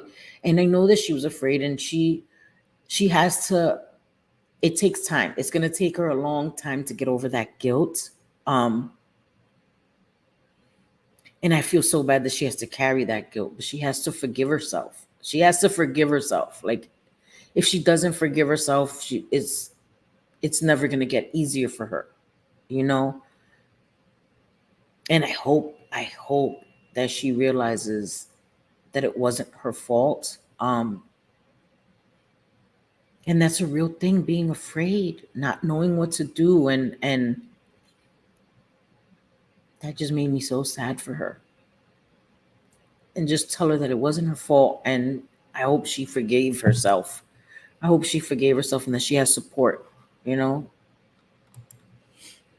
The brain actually builds new pathways as you practice and soon just naturally goes there. Exactly. Exactly, Valerie. A lot of it for me at first is staying away from places and activities I associated with drinking, even things that, yes, people, places, and things, Dina. Yes, that's so important. So important, because things that remind you of it, you have to steer clear at least for a year. You know what I mean? Until that doesn't trigger you as much, until you learn again the tools to deal with triggers that come up, because triggers are going to come up no matter where you go. It's harder when you have reminders in your home close by to you. You know, it's so much harder. Yeah, I know. I am so sorry. That's devastating. I need details on this mop. Oh, okay. I'm gonna put the link. I'm gonna put it in my community tab. That is the best mop ever. It spins. It has like these Velcro, and you attach the pads, and it's a wet mop, and it's electric.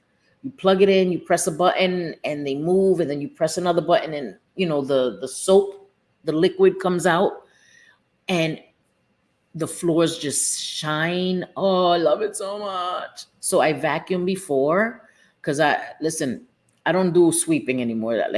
We have a broom, but no, I vacuum. Just vacuuming even hardwood floors is so much better, in my opinion. I just love vacuuming instead of sweeping. I just feel like I'm kicking up dust and stuff, and I have Stormy.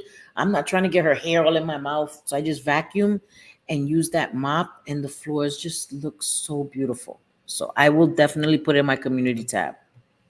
She has now been in recovery for 2 years, got rid of social media, got rid of the people that she was surrounding herself with, got her kids back. Oh my God. And working on her job. Life is good, but still scary. Oh my God, that's such a blessing. And she should be so proud of herself. She should be so proud of herself. Yeah, because social media sometimes, as we see on YouTube, is not healthy for everybody. And you have to know, I know when I need to take a break from YouTube, because YouTube, and it seems like she's figuring out what works for her, and she just has to stick with that. She just has to stick with that. Keep it simple, right? Keep it simple. That's another thing that we're taught early in recovery, and I still keep it simple. It's KISS. Keep it simple, stupid. But I don't think anybody's stupid, so we ain't putting that extra S. Keep it simple. Don't overdo it. You don't have to make shit harder for ourselves. Simplify makes our lives easier. You know what I mean? Nothing has helped me more with recovery than knowing I am not alone. Support is the most important thing. Support is so important. Support can be the difference between life and death with addiction. It really is. Yeah, that is wonderful. Hey, JJ. I had to shower after digging in the dirt while Satan is sitting his ass on the part of floor, girl. Satan is usually sitting his big ass on your state, girl. Florida's hot as balls. But there's times like the summer, regular summer for us, it's a whole new level in Florida. It's hot in November and December and January in fucking Florida. So imagine June, July, and August. Oh my God, unbearable. Unbearable. I never went to Florida to visit family in the summer. Why would I need to, right? I wanted to escape New York in the winter, never in the summer. Hell no. Hell, nah. You are not alone. I love these lives to remind us that. Yes, I do too. And I think that's why it's so important. We have so much in common, right? Things that we may never have shared otherwise. I think it's important. It's important so that people know that our stories, we may feel like, oh my God, I did so much, or I experienced so much, right? I've done some wild things that nobody would understand. Yes, the hell we would. Yes, the hell we would.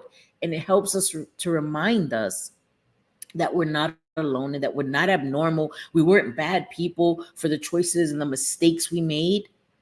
We're human beings. We're human beings. Plain and simple, we're human beings. Yeah.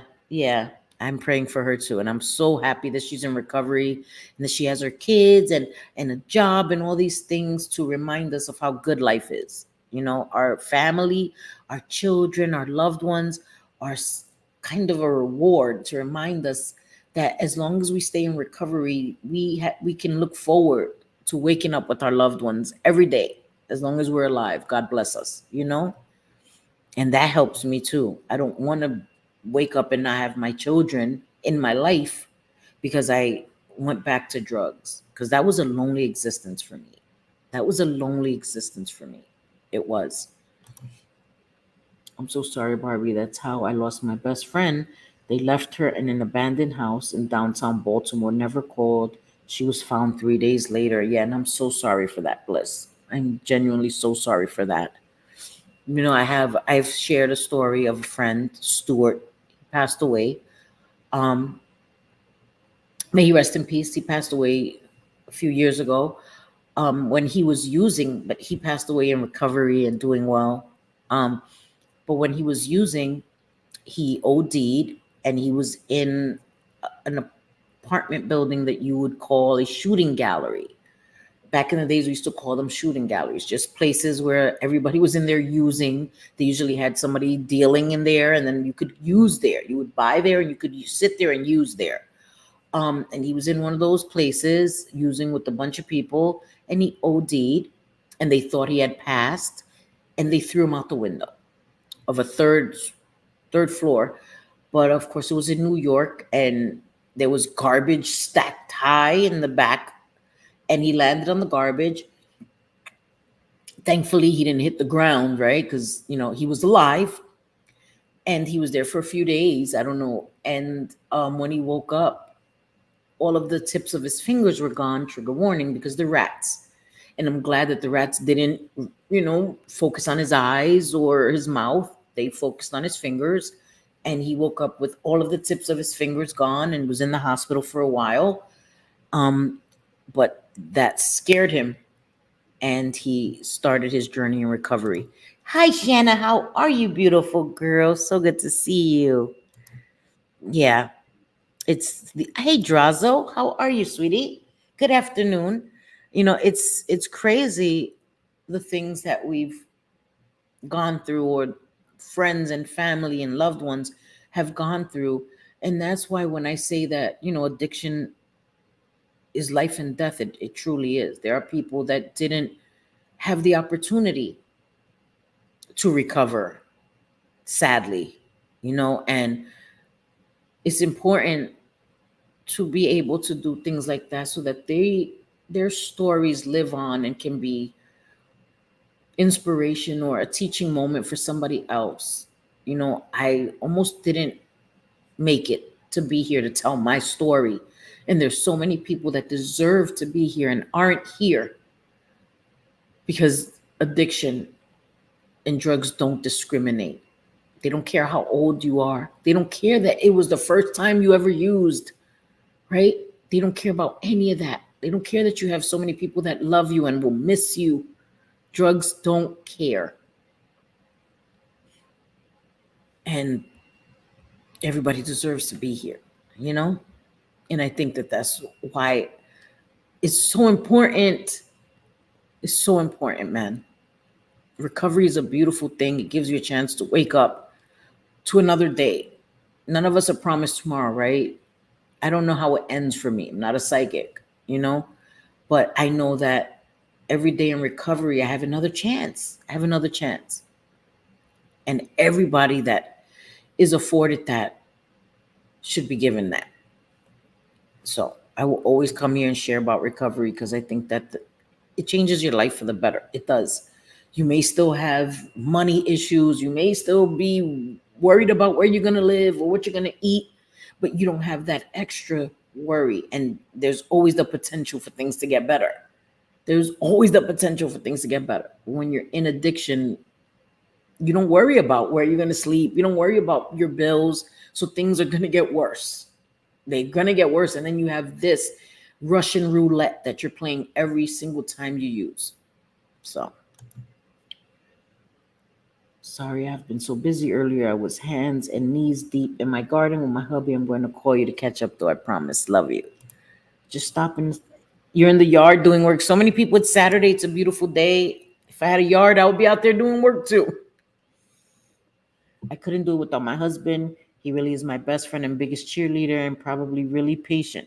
And that's a beautiful thing. Like I said, we need support. We need support. I always change stupid to silly sounds better, right? Exactly. And keep it simple, silly. Yeah. Because you don't want to call somebody stupid. You know what I mean? I never want to do that. I don't think they're stupid, So Yeah, that is devastating. Yes, I am so sorry. But those New York rats are gangster. Yes. Yeah, I hate them. I hate them. I hate them. That's why when Kendra was talking about rats, I'm like, girl, can't relate. Can't relate to them being cute and cuddly and all that because New York rats, they are anything but that. They are anything but that. They will chase you down. Like I've been chased down by rats in New York. Like I said, the rat jumped on my short jeans pocket, tried to take my last $10. Like, trust me, a rat really did jump on my pocket. I'm saying he tried to take my $10 because the rat's a gangster. But that scared the shit out of me. I'm terrified of New York rats. I'm terrified of rats in general. You could rob me with a rat. Yes, you don't need a gun. A rat, I will give you all my shit. I will give you all my shit. I'm terrified of rats. They're my worst fear. Like watching Fear Factor, people put those things, those tanks on their head with rats. Never. I don't care. 2 million, 3 million. Keep your millions. I will stay broke. You're not putting rats on my face or me in a box with rats. There's no, nope. I don't care if they're white rats, clean rats, lab rats. I don't care. Rats are rats are rats are rats. They have teeth. They have those tails. Oh no. Let me not even start about rats because I will have a heart attack. I've actually communicated with her through a psychic before. I know many people don't believe in that stuff though, so respect. I know it was her though, no doubt. And listen, I have never spoken to a psychic. I don't knock anybody's beliefs. I don't do that. You know what I mean? I just know I'm not psychic because if I was psychic, I wouldn't have been in so much trouble I was in my damn life. You know what I mean? And I'm the kind of person that doesn't want to know. I know people may not feel that way. I don't want to know. If somebody says, hey, you have the opportunity to find out how you're going to die and when, would you want to know? Nope.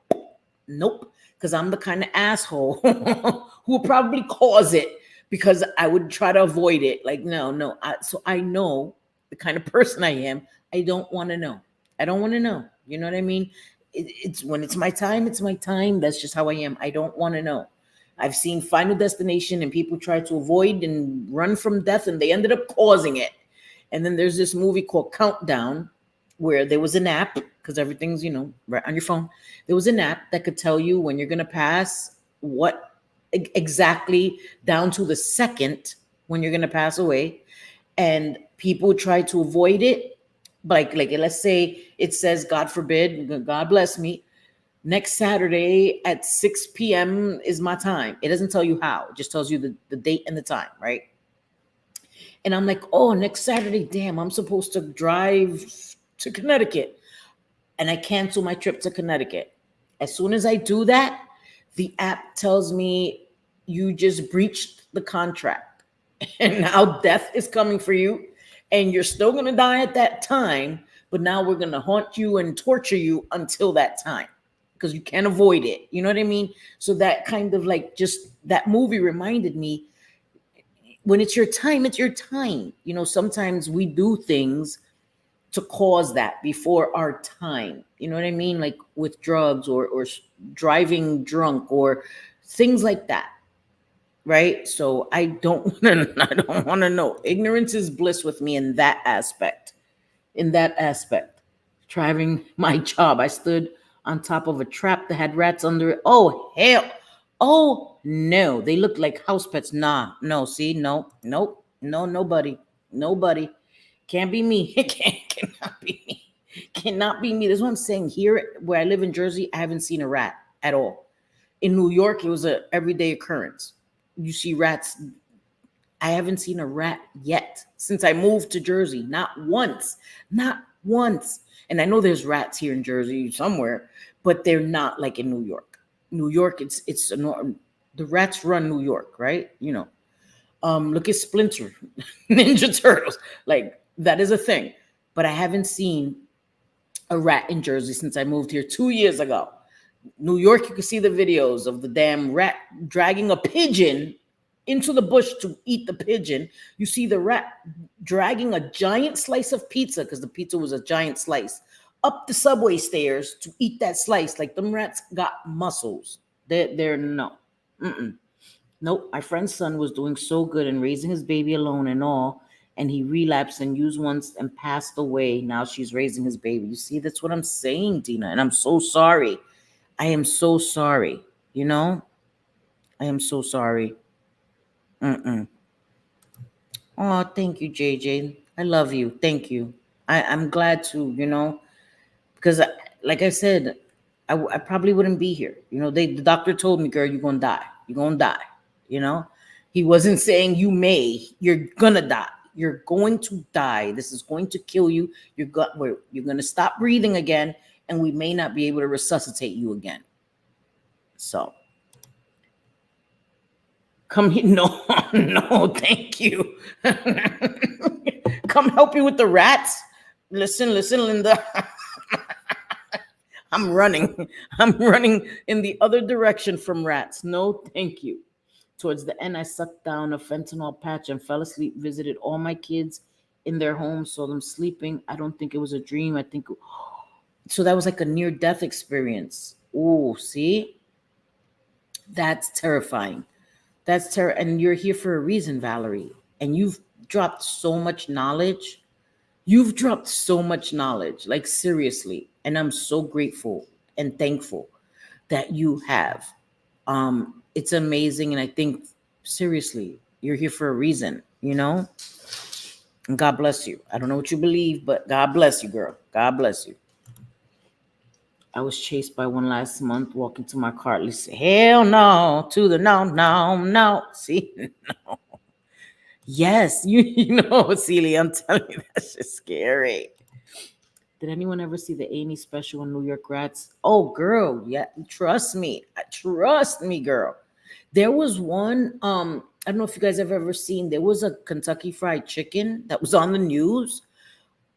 There was rats all over. They were closed, and there was rats, literally hundreds of rats. Imagine eating at that KFC. Like, I think you can still find it on YouTube.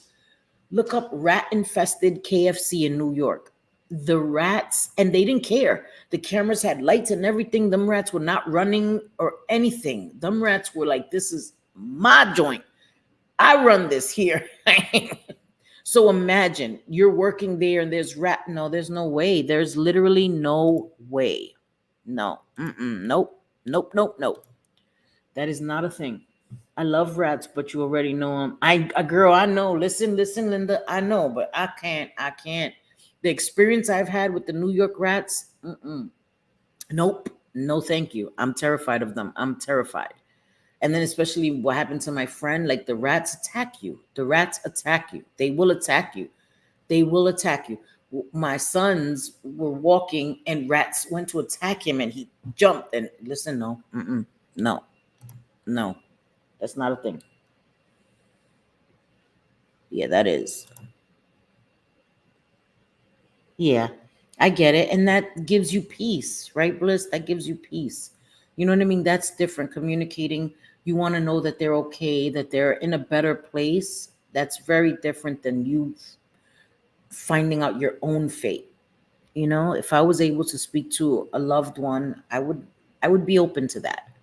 I don't want to know my fate at all, but I've never been a nosy person. Like, and I'm not saying if you do, you're nosy.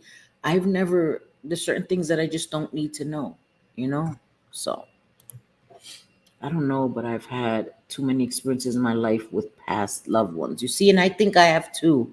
Like I've seen signs, like when my grandmother in her apartment, weird things have happened. So I do believe that people live on and energy or things just change. The way water can become vapor and water can become frozen and it can change phases.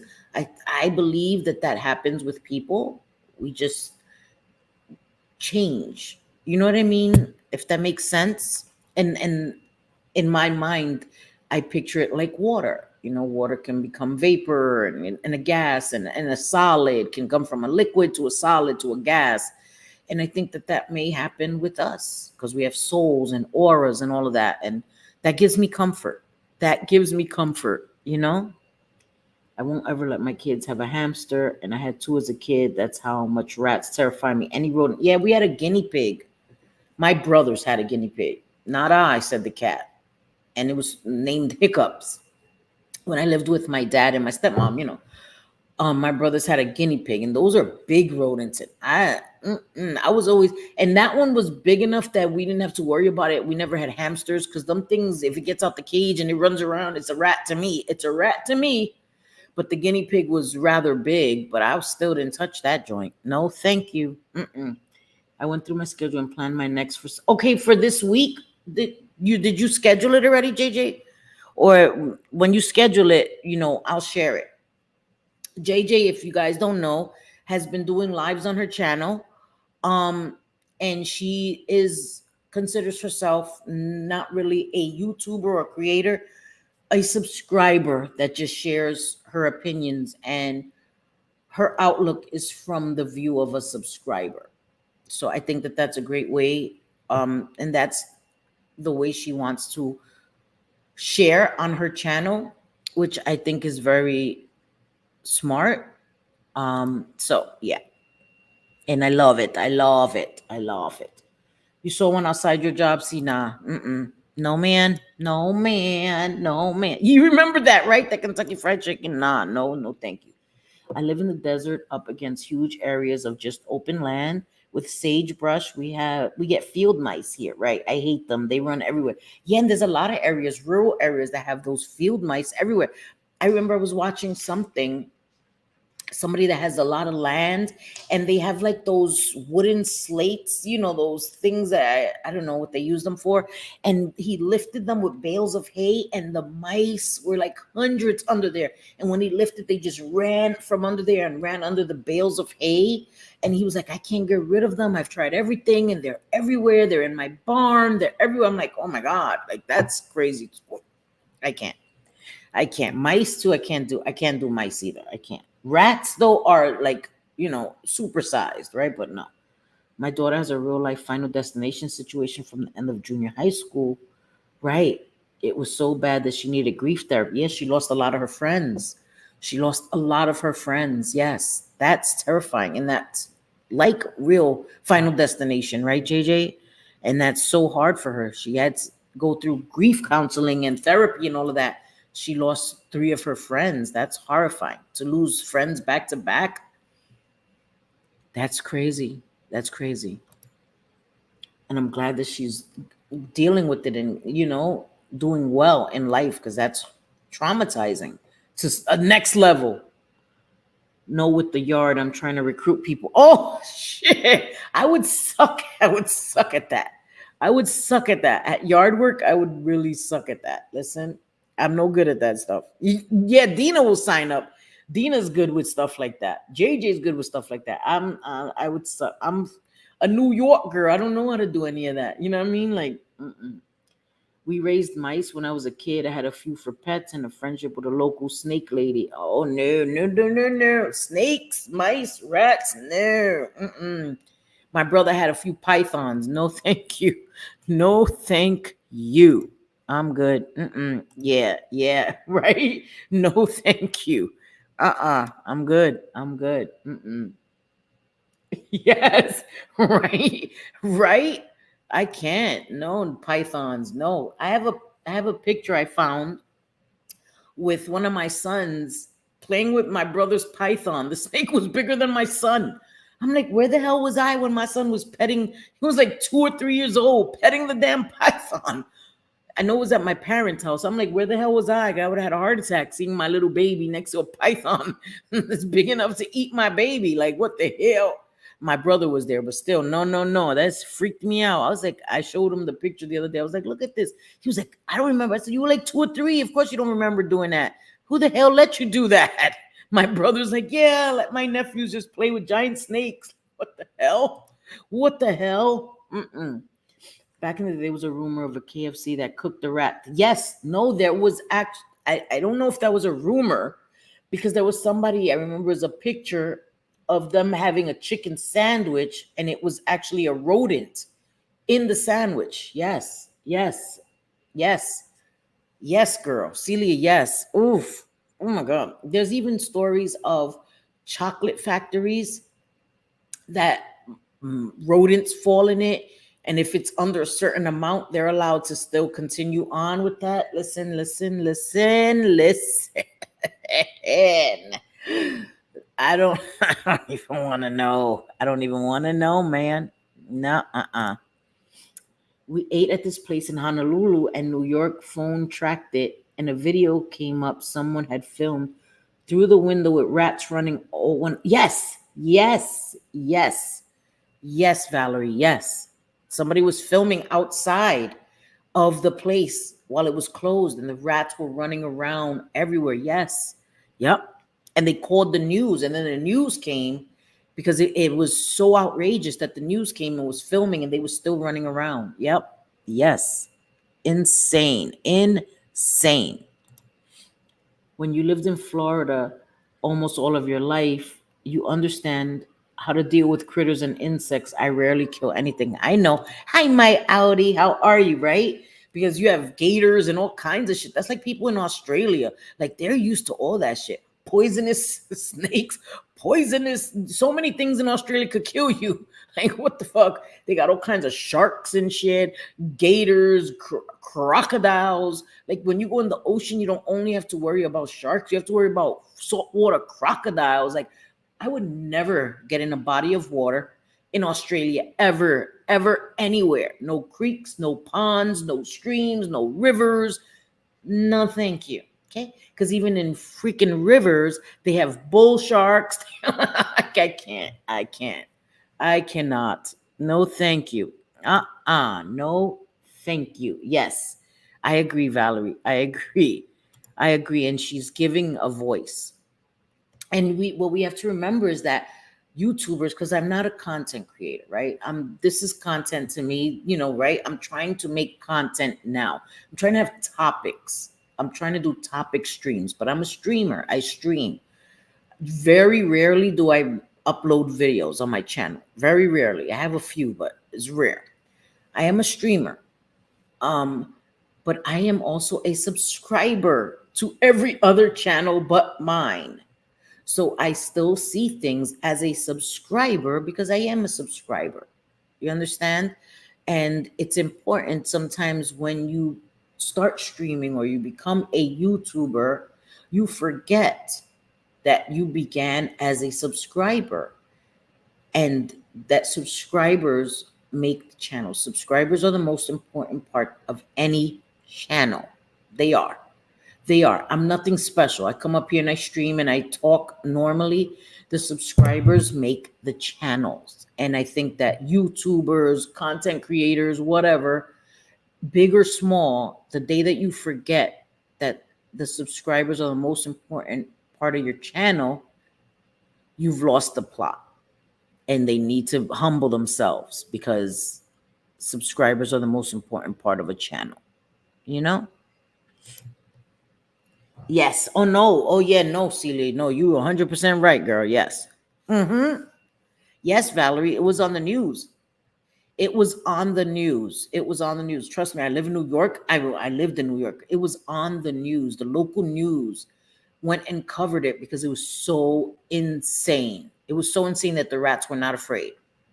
They were not afraid. They weren't hiding anything. It was on the news. Hi, Lainey Lynn. How are you, sweetie? Thank you for always being kind to me. You are always welcome here. That's not a thing, girl. That is not a thing. And thank you for being here. Seriously, I appreciate you guys more than and I appreciate you guys being here for me, to listen to me talk about relapse prevention and just talk to you guys. That means a lot. It makes it easier for me to come and do topics and enjoy being able to have you guys and talk to you guys. It means a lot. It means a lot to me. Seriously, A video went viral of a bustling Lexington market on downtown Baltimore, and the rats were just running around all the food in the cases. Yeah, it happens a lot, Bliss. It happens a lot, especially in cities, right? Like where we're from, it happens a lot. The rats are too active, and it's scary when you think about that eat at these restaurants and there's rodent droppings in your food and all this. It scared me for a long time. For a long time, I would not go to KFC at all. And I know it's not just exclusive to KFC. You know what I mean? It's not exclusive to that. Well, you set the tone of the channel and you give permission to troll if they're funny. Those guidelines come from the creator, right? And there's some trolls that are harmless, you know what I mean? And then there's some trolling that is just unacceptable. Unacceptable. So, but I thank you guys for being here. I know I didn't really get through what I wanted to get through, like always, you know. But JJ will be doing a live this week. I will be live on a members only. I have 5 more memberships to gift. So today's Saturday. I don't work Monday, I don't think, unless we get a client. But as of now, I don't work Monday. So I will try to do a members only on Monday. But I want to gift the 5 memberships. I would be lying if I said I would do 2 lives in one day, like come and gift the memberships and then, because there's no way I'm just gonna come, live for like 20 minutes and gift the membership. And then I'm gonna be tired. I don't want to go to members only after that, but I want to do a members only. Because my members deserve that. Hey, Gamecock Jenny, how are you, sweetie? I want to do that. So, but I do want to have a members only for my members. And thank you guys. Thank you guys for being here. Seriously, it means a lot. Keep in mind, heavy YouTube drama could be a trigger for removals. A good time to practice good choices. Exactly.